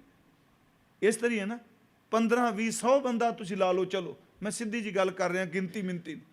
100 ਬੰਦਾ ਵਿਦੇਸ਼ੀ ਆਇਆ, ਇਹਨਾਂ ਨੂੰ ਕਈ ਸਾਲ ਆਪਣਾ ਗੁਲਾਮ ਬਣਾਈ ਰੱਖਿਆ, ਕਿਉਂਕਿ ਉਹ ਆਪਣੀ ਚੇਤਨਾ ਨਾਲ ਸਾਡੀ ਤਾਕਤ ਨੂੰ ਗੁਲਾਮ ਬਣਾਈ ਬੈਠੇ ਸਨ। ਸਰੀਰਕ ਤੌਰ ਤੇ ਗਿਣਤੀ 'ਚ ਅਸੀਂ ਜ਼ਿਆਦੇ ਸਾਂ, ਪਰ ਚੇਤਨਾ ਉਹਨਾਂ ਦੀ। ਪਰ ਜਦੋਂ ਮਨੁੱਖ ਦੀ ਚੇਤਨਾ ਜਾਗੀ, ਬੇਨਤੀ ਹੈ, ਸਰੀਰਕ ਤੌਰ ਤੇ ਬਲ ਕਰਕੇ ਅਸੀਂ ਸ਼ਕਤੀਸ਼ਾਲੀ ਨਹੀਂ, ਸਾਨੂੰ ਰੱਬ ਨੇ ਚੇਤਨਾ ਦਿੱਤੀ ਹੈ। ਮੈਂ ਬੇਨਤੀ ਕਰਾਂ, ਅਸੀਂ ਸਰੀਰਕ ਤੌਰ ਤੇ ਸੁੰਦਰ ਵੀ ਨਹੀਂ। ਇਹ ਦਾਸ ਅਕਸਰ ਕਹਿੰਦਾ, ਇੱਕ ਕਮਰੇ ਜਿੱਥੇ AC ਲੱਗਾ ਹੋਵੇ, ਮਿੱਟੀ ਵੀ ਨਾ ਜਾਏ ਬਾਹਰੋਂ, 8 ਪੈਰ ਜਾਂ 16 ਪੈਰ ਕਮਰੇ 'ਚ ਬਵੋ, ਆਪਣੇ ਸਰੀਰ ਵਿੱਚੋਂ ਬਦਬੂ ਆਉਣ ਲੱਗ ਪੈਗੀ, ਇਸ਼ਨਾਨ ਕਰਨ ਨੂੰ ਦਿਲ ਕਰੇਗਾ। ਆ ਮੋਰ ਰੱਬ ਨੇ ਪੈਦਾ ਕੀਤਾ, ਕਦੀ ਕਿਸੇ ਨੇ ਰੋਜ਼ ਸਾਬਣ ਨਾਲ ਨਵਾਇਆ ਨਹੀਂ, ਫਿਰ ਵੀ ਲੋਕ ਜਦੋਂ ਮੋਰ ਪਹਿਲਾਂ ਪਾਦਾ, ਉਹਦੀ ਸੁੰਦਰਤਾ ਨੂੰ ਵੇਖ ਕੇ ਆਸ਼ਿਸ਼ ਕਰ ਉੱਠਦੇ। ਮੇਰੀ ਬੇਨਤੀ ਹੈ, ਪਰਮਾਤਮਾ ਨੇ ਮੇਰ ਸਰੀਰ ਤਾਂ ਕਿ ਸਾਨੂੰ ਚੇਤਨਾ ਦਿੱਤੀ ਹੈ। ਇਸ ਸਰੀਰ ਤੋਂ ਬਿਨਾ ਗੁਰਮਖੋ ਅੱਜ ਇਹਦੀ ਕਦਰ ਨਹੀਂ। ਸੱਚੀ ਗੱਲ ਜੇ, ਪਿਛਲੇ ਦਿਨੀ ਮੈਂ ਅਰਜ਼ ਕੀਤੀ, ਜਿਹਦੀ ਕਦਰ ਹੋਵੇ ਉਹਦੀ ਹੀ ਕੀਮਤ ਪੈਂਦੀ ਏ। ਜਿਹਦੀ ਕੀਮਤ ਦੀ ਸਮਝ ਪੈ ਜਾਏ, ਉਹਦੀ ਹੀ ਕਦਰ ਪੈਂਦੀ ਹੈ। ਪੱਥਰ ਜ਼ਮੀਨ ਤੇ ਪਿਆ ਹੋਵੇ, ਅੰਨਾ ਬੰਦਾ ਲੰਘੀ ਜਾਏ, ਉਹ ਕਹਿੰਦਾ ਪੈਰਾਂ ਥੱਲੇ ਰੋੜ ਚੁੱਭਦੇ ਨੇ। ਸਜਾਖਾਂ ਚਮਕਦੇ ਪੱਥਰ ਨੂੰ ਦੇਖ ਕੇ ਕਹਿੰਦਾ, ਰੋੜ ਨਹੀਂ ਓਏ, ਇਸ ਨਿੱਕੇ ਜਿਹੇ ਪੱਥਰ ਦੀ ਕੀਮਤ ਵੀ ਲੱਖਾਂ ਰੁਪਈਏ ਹੈ। ਮਾਰਗ ਮੋਤੀ ਬੀਥਰੈ, ਅੰਧਾ ਨਿਕਸ਼ੋ ਆਏ, ਜੋਤ ਬਿਨਾ ਜਗਦੀਸ਼ ਕੀ ਜਗਤ ਉਲੰਘੈ ਜਾਏ। ਇਹ ਕੀਮਤੀ ਸਰੀਰ ਮਿਲਿਆ, ਜਿਸ ਨੂੰ ਬੰਦੇ ਨੇ ਸੱਚ ਇਹ ਭੋਗਾਂ ਵਿੱਚ ਬਿਲਕੁਲ ਇਹਨੂੰ ਸਖਣਿਆ ਕਰ ਦਿੱਤਾ। ਮਹਾਰਾਜ ਮੇਰੇ ਸਤਿਗੁਰੂ ਕਹਿੰਦੇ ਨੇ, ਸਭ ਤੋਂ ਪਹਿਲੀ ਗੱਲ, ਨਾਨਕ ਮੇਰ ਸਰੀਰ ਕਾ, ਮੈਂ ਸਿਰਫ ਅੱਧੀ ਤੁਕ ਲਈ, ਇਹ ਸਰੀਰ ਸਭ ਤੋਂ ਸ੍ਰੇਸ਼ਟ ਹੈ। ਤਾਂ ਹੀ ਸਤਿਗੁਰੂ ਨੇ ਬਾਣੀ 'ਚ ਸ਼ਬਦ ਵਰਤੇ ਕਿ ਦੁਲੱਭ ਦੇ ਪਾਈ ਵਡਭਾਗੀ, ਮੇਰ ਸਰੀਰੇ ਤਾਂ ਵਡਭਾਗੀ ਕਿਆ, ਤੁਮਰੀ ਕਿਰਪਾ ਤੇ ਮਾਨੁਖ ਦੇ ਪਾਈ ਹੈ, ਦਿਓ ਦਰਸ਼ ਹਰ ਰਾਇਆ। ਬਾਬਾ ਜੀ ਨੇ ਕਿਹਾ ਬਾਣੀ 'ਚ, ਦੁੱਧਾ ਥਣੀ ਨਾ ਆਵੀ, ਫਿਰ ਹੋਏ ਨਾ ਮੇਲਾ।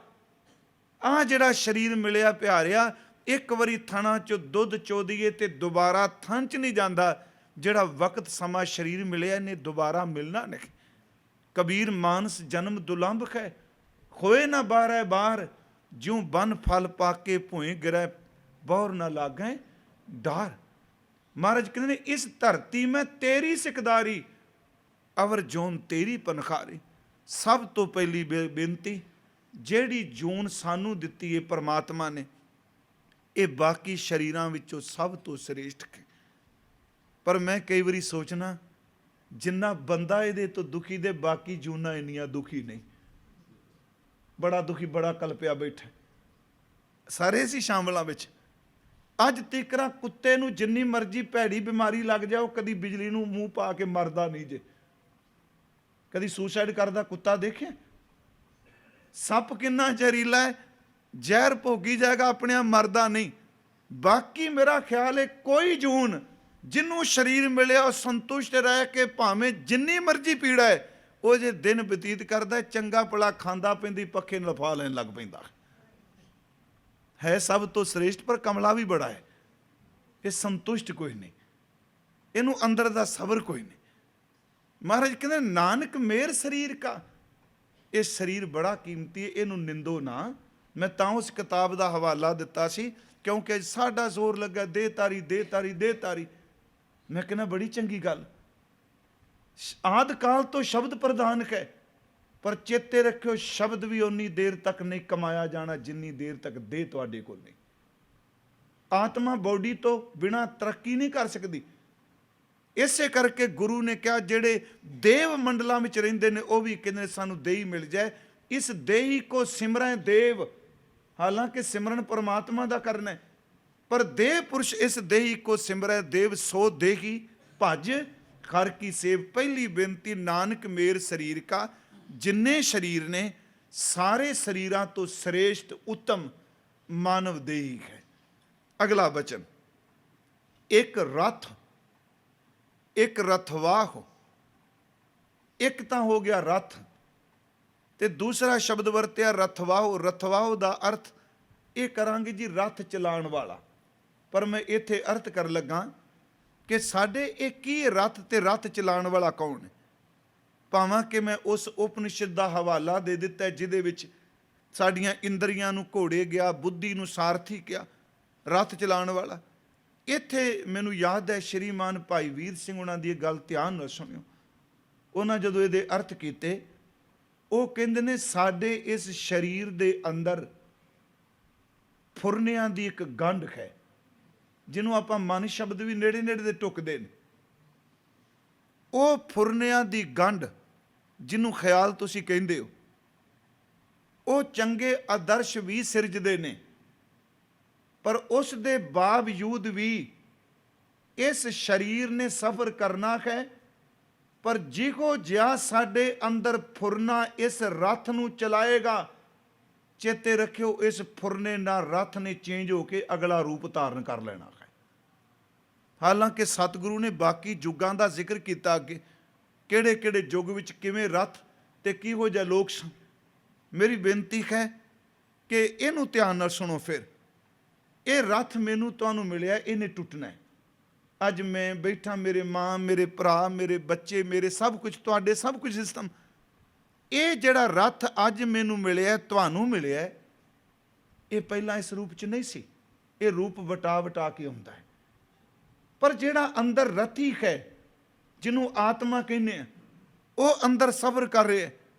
ਤੇ ਜਿਹੋ ਜਿਹੇ ਸਾਡੇ ਫੁਰਨੇ ਬਣਦੇ ਨੇ, ਚੇਤੇ ਰੱਖਿਓ ਫੁਰਨੇ ਸੁਭਾਅ ਬਣਦੇ ਨੇ, ਸੰਸਕਾਰ ਬਣਦੇ ਨੇ, ਕਰਮ ਬਣਦੇ ਨੇ। ਉਹ ਫੁਰਨੇ ਵਿੱਚੋਂ ਹੀ ਇਸ ਰਥ ਦਾ ਫੈਸਲਾ ਹੋਣਾ ਇਹਨੇ ਜਾਣਾ ਕਿਹੜੇ ਪਾਸੇ। ਭਾਈ ਸਾਹਿਬ ਜੀ ਦਾ ਇੱਕ ਪਵਿੱਤਰ ਬਚਨ ਹੈ ਜੀ, ਜੁਗ ਜੁਗ ਮੇਰ ਸਰੀਰ ਕਾ ਬਾਸਨਾ ਬੱਧਾ ਆਵੈ ਜਾਵੈ, ਫਿਰ ਵਟਾਈਆਂ ਗਿਆਨੀ ਹੋਏ ਮਰਮ ਕੋ ਪਾਵੈ। ਭਾਈ ਗੁਰਦਾਸ ਹੈ, ਕਹਿੰਦੇ ਨੇ ਹਰ ਬੰਦੇ ਦਾ ਸਰੀਰ ਜਿਹੜਾ ਉਹ ਵਾਸ਼ਨਾ ਦਾ ਬੱਧਾ ਆ ਰਿਹਾ। ਇਹਨੂੰ ਥੋੜਾ ਜਿਹਾ ਸੁਣੋ, ਕਿਉਂ ਕਿਹਾ ਜਾਂਦਾ ਆਪਣੇ ਫੁਰਨਿਆਂ ਤੇ ਕਾਬੂ ਪਾਓ। ਗੁਰਮੁਖੋ ਸੱਚੀ ਗੱਲ, ਜੇ ਜ਼ਬਾਨ ਬਾਣੀ ਪੜ੍ਹਦੀ ਹੈ, ਫੁਰਨਾ ਤਾਂ ਬਾਣੀ ਪੜ੍ਹ ਨਹੀਂ ਰਿਹਾ, ਖਿਆਲ ਤਾਂ ਕਿਸੇ ਹੋਰ ਪਾਸੇ ਨੇ। ਸੁਖਮਨੀ ਸਾਹਿਬ ਪੂਰਾ ਪੜ੍ਹਿਆ ਜਾ ਰਿਹਾ, ਪਰ ਯਾਦ ਮਿੱਤਰ ਦੀ ਦੁਸ਼ਮਣ ਦੀ ਆਉਂਦੀ ਪਈ ਹੈ।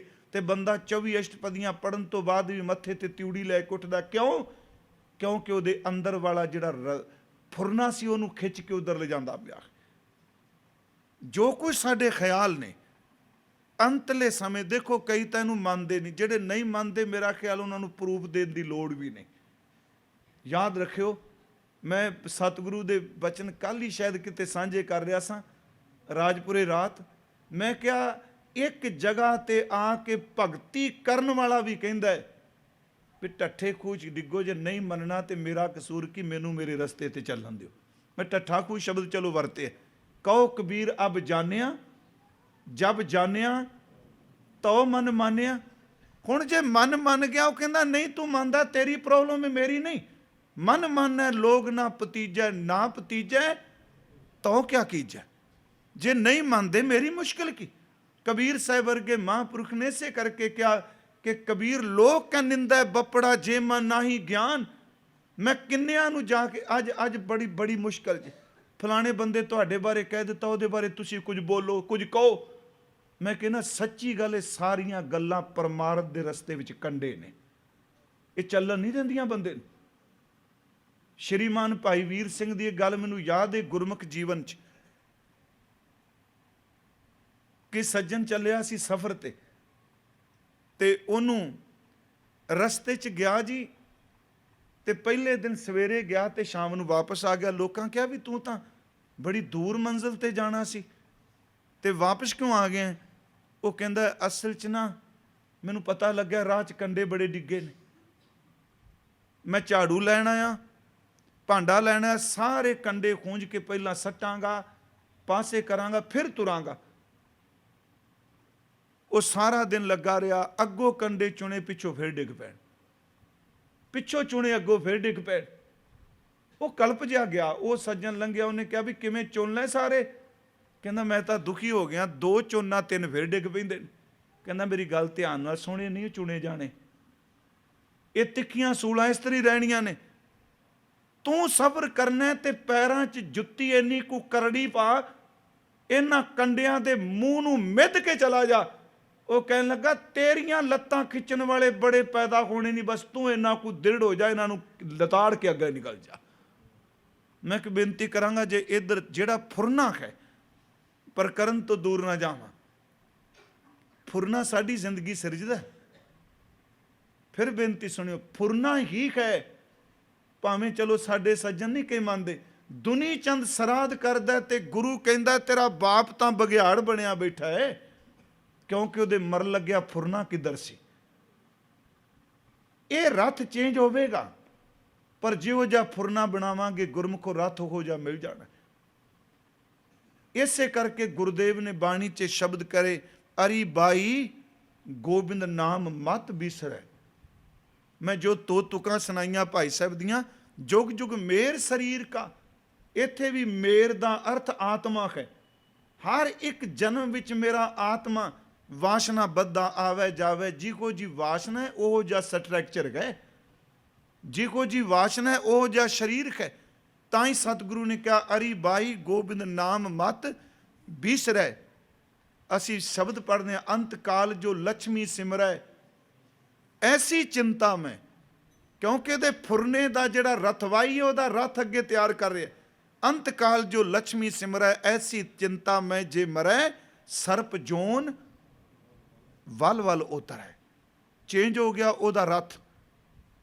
ਇਸੇ ਕਰਕੇ ਸਤਿਗੁਰੂ ਨੇ ਬਾਣੀ 'ਚ ਕਿਹਾ ਕਿ ਅੰਤ ਕਾਲ ਜੋ ਇਸਤਰੀ ਸਿਮਰੈ ਐਸੀ ਚਿੰਤਾ ਮੈਂ, ਜੇ ਮਰੈ। ਜੇ ਇਸ ਫੁਰਨੇ 'ਚ ਮੌਤ ਹੋ ਗਈ, ਬੇਸਵਾ ਜੋਨ ਵੱਲ ਵੱਲ ਉਤਰੈ। ਇਹਦਾ ਅਰਥ ਇਸਤਰੀ ਦਾ ਨੀਵਾਂਪਨ ਨਹੀਂ, ਇਹਦਾ ਅਰਥ ਜਿਹੜਾ ਵਾਸ਼ਨਾ ਵਿੱਚ ਜਨਮ, ਕਾਮ ਵਾਸ਼ਨਾ 'ਚ ਮਰਿਆ, ਉਹਦਾ ਬਣੇਗਾ ਕੀ।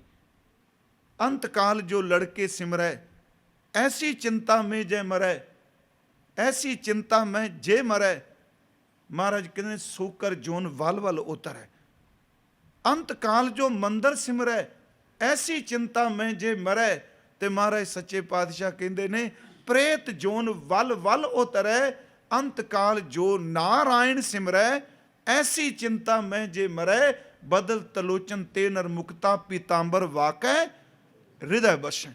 ਮੈਂ ਬੇਨਤੀ ਕਰਾਂਗਾ, ਸਾਡੇ ਅੰਦਰ ਦੇ ਫੁਰਨਿਆਂ ਦੀ ਗੰਢ ਇਸ ਰੱਥ ਨੂੰ ਧੱਕ ਕੇ ਲੈ ਜਾਂਦੀ ਪਈ, ਕਿਉਂਕਿ ਅਸੀਂ ਉਪਨਿਸ਼ਦ ਦੇ ਜਾਂ ਬੁੱਧ ਮਤ ਦੇ ਗ੍ਰੰਥਾਂ ਦਾ ਹਵਾਲਾ ਇਸ ਤੇ ਪੂਰਾ ਨਹੀਂ ਟਿਕਾਵਾਂਗੇ। ਮਹਾਰਾਜ ਜੀ ਨੇ ਸ਼ਬਦ ਵਰਤੇ, ਨਾਨਕ ਮੇਰ ਸਰੀਰ ਕਾ ਇੱਕ ਰਥ ਇੱਕ ਰਥਵਾਹੋ। ਸਾਰੇ ਸਰੀਰਾਂ ਤੋਂ ਸ੍ਰੇਸ਼ਟ ਹੈ ਮਨੁੱਖਾ ਸਰੀਰ, ਇੱਕ ਇਹ ਰਥ ਹੈ ਤੇ ਇੱਕ ਇਸ ਨੂੰ ਚਲਾਉਣ ਵਾਲਾ ਰਥਵਾਹੋ ਦਾ ਅਰਥ ਕਹਿ ਲਵਾਂ, ਸਾਰਥੀ ਕਹਿ ਲਓ, ਰੱਖ ਨੂੰ ਖਿੱਚਣ ਵਾਲਾ ਕਹਿ ਲਓ। ਬੜਾ ਸੌਖਾ ਜਿਹਾ ਸ਼ਬਦ ਹੈ।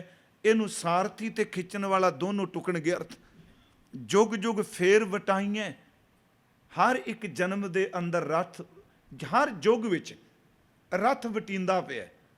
ਮਹਾਰਾਜ ਕਹਿੰਦੇ ਨੇ ਗਿਆਨੀ ਬੁੱਝੈ ਤਾਂ ਹੀ, ਗਿਆਨਵਾਨ ਪੁਰਸ਼ ਇਸ ਗੱਲ ਨੂੰ ਸਮਝਦੇ ਨੇ, ਅਗਿਆਨੀ ਦੇ ਵੱਸ ਦੀ ਇਹ ਖੇਡ ਨਹੀਂ। ਸਤਿਗੁਰੂ ਨੇ ਸ਼ਬਦ ਵਰਤਿਆ ਇੱਥੇ ਗਿਆਨੀ। ਗਿਆਨੀ ਦਾ ਅਰਥ ਕਥਾਵਾਚਕ ਨਹੀਂ, ਗਿਆਨੀ ਦਾ ਅਰਥ ਜਿਹਨੂੰ ਅੰਦਰ ਦੀ ਸਮਝੇ, ਉਹ ਇਸ ਗੱਲ ਨੂੰ ਸਮਝਦਾ ਜਿਹਨੂੰ ਆਤਮਾ ਦਾ, ਫੁਰਨੇ ਦਾ, ਬੋਡੀ ਦਾ, ਮਨ ਦਾ, ਬੁੱਧੀ ਦੀ ਅੰਦਰ ਦੀ ਸੋਝੀ ਹੈ। ਗਿਆਨੀ ਬੁੱਝੈ ਤਾਂ ਹੈ। ਅੱਗੇ ਹੈ ਸਤਜੁਗ ਰਥ ਸੰਤੋਖ ਕਾ, ਪਰ ਇੱਥੇ ਜ਼ਿਕਰ ਨਾਮ ਦਾ ਨਹੀਂ ਆਇਆ। ਕਹਿੰਦੇ ਸਤਜੁਗ ਦਾ ਵੇਲਾ ਹੈ, ਭਾਵਾਂ ਕਿ ਸਾਡੇ ਵਿਦਵਾਨਾਂ ਨੇ ਯੁੱਗਾਂ ਦੀ ਗੱਲ ਕਰਦਿਆਂ ਇਹਨੂੰ ਮਾਨਸਿਕ ਮੰਡਲ ਨਾਲ ਵੀ ਤੁਲਨਾ ਦਿੱਤੀ, ਪਰ ਸਮੇਂ ਨਾਲ ਵੀ ਵੰਡਿਆ ਗਿਆ ਹੈ। ਹੁਣ ਸਤਜੁਗ ਦਾ ਸਮਾਂ ਹੈ ਤੇ ਕਹਿੰਦੇ ਨੇ ਜਿਹੜਾ ਰਥ ਹੈ ਨਾ ਉਹ ਸੰਤੋਖ ਦਾ ਹੈ। ਰਥ ਦਾ ਅਰਥ ਸਰੀਰ ਜਿਹੜਾ ਸੰਤੋਖ ਵਿੱਚ ਰਹਿੰਦਾ। ਭਾਈ ਗੁਰਦਾਸ ਸਾਹਿਬ ਕਹਿੰਦੇ ਨੇ ਕਰਨ ਤਪੱਸਿਆ ਬਨ ਵਿੱਚ, ਇੰਨੇ ਸੰਤੋਖੀ ਨੇ ਜੰਗਲ ਬੀਆਬਾਨ ਰੂਹੀਆਂ ਵਿੱਚ ਭਗਤੀ ਕਰਦੇ ਨੇ। ਖਾਂਦੇ ਕੀ ਨੇ? ਸਾਗ ਪੱਤੇ, ਸਾਦਾ ਜਾਂ ਭੋਜਨ ਛਕ ਕੇ ਉਹਦੀ ਇਬਾਦਤ ਕਰਦੇ ਨੇ। ਸੰਤੋਖ ਵਿੱਚ ਰਥ ਹੈ, ਇਹ ਕਾਲਾਪਨ ਨਹੀਂ। ਮੈਂ ਫਿਰ ਬੇਨਤੀ ਕਰਾਂਗਾ, ਅੱਜ ਵੀ ਜੇ ਦੇਖੋ, ਜੇ ਯੁੱਗਾਂ ਨੂੰ ਗਿਣਾਂਗੇ ਨਾ ਜੀ, ਸਤਯੁਗ, ਤ੍ਰੇਤਾ, ਦੁਆਪਰ ਤੇ ਕਲਯੁਗ, ਜੇ ਇਧਰੋਂ ਗਿਣਤੀ ਕਰਾਂਗੇ ਤੇ ਪਹਿਲਾ ਸਤਯੁਗ ਆਵੇਗਾ ਤੇ ਸਤਯੁਗ ਤੋਂ ਬਾਅਦ ਆ ਜਾਏਗਾ ਤ੍ਰੇਤਾ। ਪਰ ਸਾਡੇ ਮਨ 'ਚ ਆਵੇਗਾ ਵੀ ਪਹਿਲੇ ਤੋਂ ਬਾਅਦ ਤਾਂ ਦੂਜਾ ਹੁੰਦਾ, ਇਹ ਤੀਜਾ ਕਿਵੇਂ ਆ ਗਿਆ? ਪਰ ਜੇ ਕਲਯੁਗ ਤੋਂ ਗਿਣਤੀ ਕਰੋਗੇ ਤੇ ਗਿਣਤੀ ਬੜੀ ਫਿੱਟ ਬਹਿਗੀ।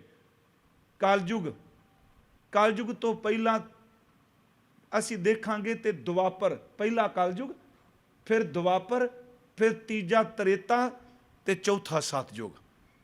ਮੇਰੀ ਗੱਲ ਸੁਣਿਓ ਫਿਰ ਧਿਆਨ ਨਾਲ। ਜੇ ਕਲਯੁਗ ਤੋਂ ਬੈਕ ਜਾਂਦੇ ਆ ਤੇ ਗਿਣਤੀ ਬੜੀ ਫਿੱਟ ਬਹਿੰਦੀ। ਜੇ ਉਧਰੋਂ ਚੁਲਨੇ ਹਾਂ ਤੇ ਉਧਰ ਸਾਨੂੰ ਪਤਾ ਲੱਗ ਜਾਂਦਾ ਵੀ ਸਤਯੁਗ, ਤ੍ਰੇਤਾ, ਦੁਆਪਰ ਤੇ ਕਲਯੁਗ। ਜੇ ਕਲਯੁਗ ਤੋਂ ਸ਼ੁਰੂ ਕਰਦੇ, ਕਲਯੁਗ, ਦੁਆਪਰ, ਤ੍ਰੇਤਾ ਤੇ ਸਤਯੁਗ।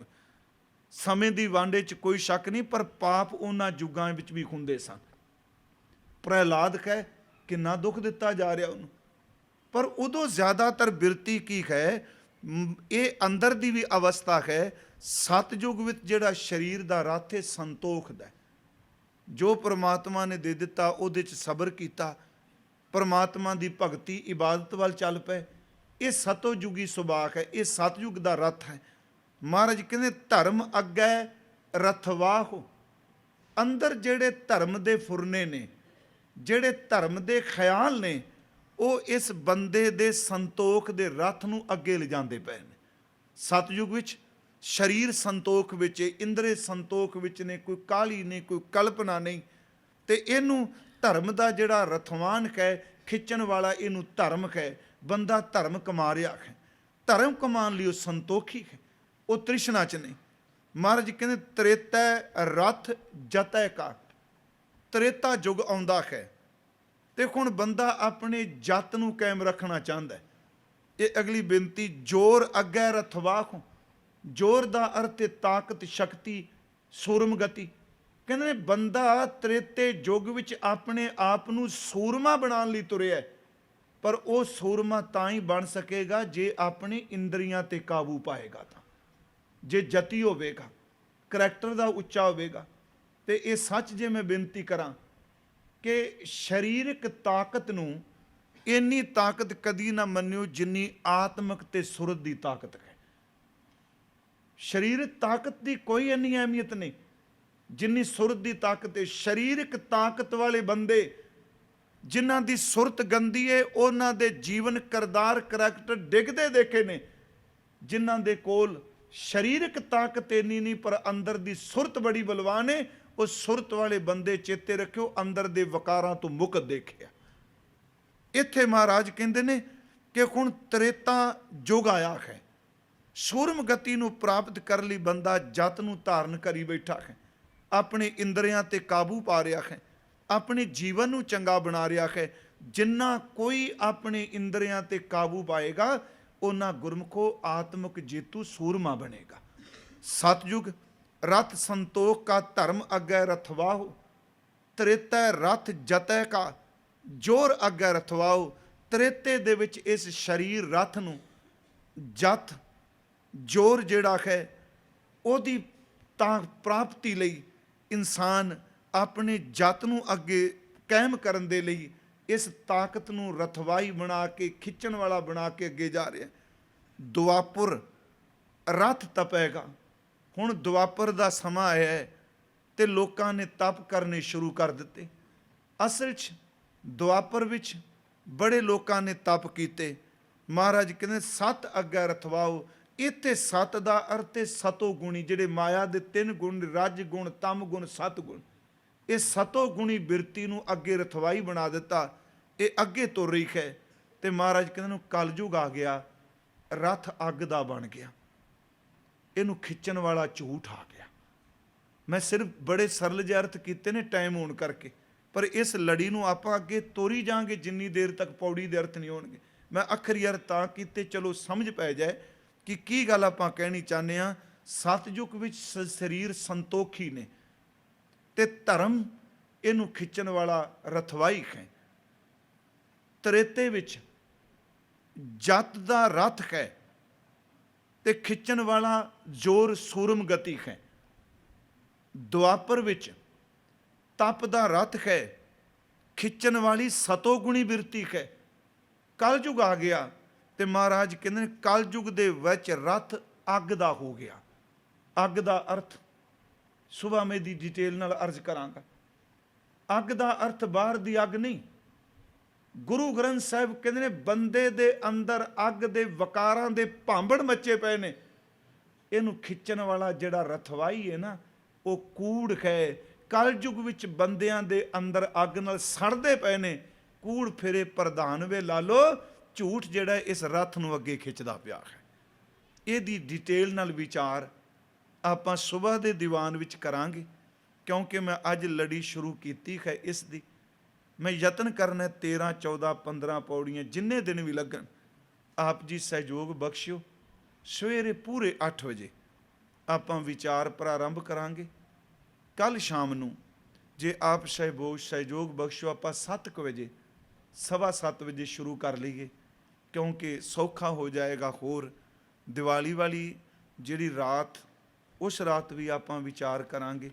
ਪਰ ਮੈਂ ਬੇਨਤੀ ਕਰਾਂਗਾ, ਚਲੋ ਵਿਦਿਆਰਥੀ ਤਾਂ ਇੱਥੇ ਪੜ੍ਹਦੇ ਨੇ, ਜਿਹੜੇ ਤੁਸੀਂ ਬਾਣੀ ਪੜ੍ਹਦੇ ਹੋ ਨਾ, ਪਲੀਜ਼ ਇਹ ਸ਼ਲੋਕ ਸਵੇਰੇ ਪੜ੍ਹ ਕੇ ਜ਼ਰੂਰ ਆਇਓ। 2-3 ਵਾਰੀ ਪੜ੍ਹੋ, ਫਿਰ ਮੈਨੂੰ ਅਰਥ ਕਰਨ 'ਚ ਬੜੀ ਸੁਖੈਨਤਾ ਲੱਗੇਗੀ। ਕਿਉਂਕਿ ਅੱਗੇ ਹੁਣ ਸ਼ੁਰੂ ਹੋ ਜਾਣੇ 4 ਵੇਦ। ਫਿਰ 4 ਵੇਦਾਂ 'ਚ ਕਿਤੇ ਸ਼ਵੇਤ ਹੈ, ਕਿਤੇ ਪੀਲੇ ਕਾਲੇ ਦੀ ਗੱਲ ਕੀਤੀ। ਪਰ ਅਖੀਰਲਾ ਮੈਂ ਤੱਤ ਫਿਰ ਵੀ ਤੁਹਾਨੂੰ ਕਹਿ ਦਿਆਂ, ਭਾਉ ਭਗਤ ਕਰ ਨੀਚ ਸਦਾਇਕ ਹੈ। ਜਿਹੜਾ ਪ੍ਰੇਮਾ ਭਗਤੀ ਕਰਕੇ ਨੀਵਾਂ ਸਦਾਉਂਦਾ, ਉਹ ਹੀ ਸਭ ਤੋਂ ਉੱਤਮ ਹੈ। ਸਭ ਦਾ ਧੰਨਵਾਦ। ਆਓ ਸਿਰਫ 5 ਮਿੰਟ, ਜ਼ਿਆਦਾ ਟਾਈਮ ਨਹੀਂ ਲਾਂਗਾ। ਆਪ ਜਿਤਨੇ ਬੈਠੇ ਹੋ, ਵਿਦਿਆਰਥੀ ਵੀ, ਸੰਗਤ ਵੀ, ਤੇ ਮੇਰੀ ਬੇਨਤੀ ਹੈ ਪਲੀਜ਼ ਆਇਓ ਵੱਧ ਚੜ੍ਹ ਕੇ। ਮੇਰਾ ਖਿਆਲ ਮੈਂ ਚਲੋ ਬਾਹਰ ਤਾਂ ਕਥਾ ਕਰਦੇ ਹੀ ਰਿਹਾ, ਕਈ ਸਾਲਾਂ ਬਾਅਦ ਇਸ ਸਥਾਨ ਤੇ ਬੈਠ ਕੇ ਕਥਾ ਸ਼ੁਰੂ ਕੀਤੀ। ਕਈ ਵਾਰੀ ਸੋਚੀਦਾ ਟਾਈਮ ਆਪਣੇ ਆਪ ਨੂੰ ਦੁਹਰਾਉਂਦਾ ਜੇ। ਮੈਂ ਕਥਾ ਛੱਡ ਕੇ ਆਇਆ ਅੰਮ੍ਰਿਤਸਰ ਸਾਹਿਬ ਤੋਂ, ਹੈ ਨਾ, ਛੱਡ ਕੇ ਗਿਆ, ਛਡਾ ਦਿੱਤੀ ਦੇ। ਫਿਰ ਮੈਂ 3 ਤਰੀਕ ਤੱਕ ਕੋਈ ਕਥਾ ਨਹੀਂ ਕੀਤੀ। ਮੈਂ ਕਿਹਾ ਨਹੀਂ, ਦੇਖੋ ਮੈਂ ਸ਼ੁਰੂਆਤ ਕੀਤੀ ਸੀ ਜਲੰਧਰ ਮਾਡਲ ਹਾਊਸ ਤੋਂ। ਮੈਂ ਜਿਸ ਦਿਨ 3 ਤੋਂ ਬਾਅਦ ਕਥਾ ਸ਼ੁਰੂ ਕੀਤੀ, ਮੈਂ ਉਹ ਸ਼ੁਰੂ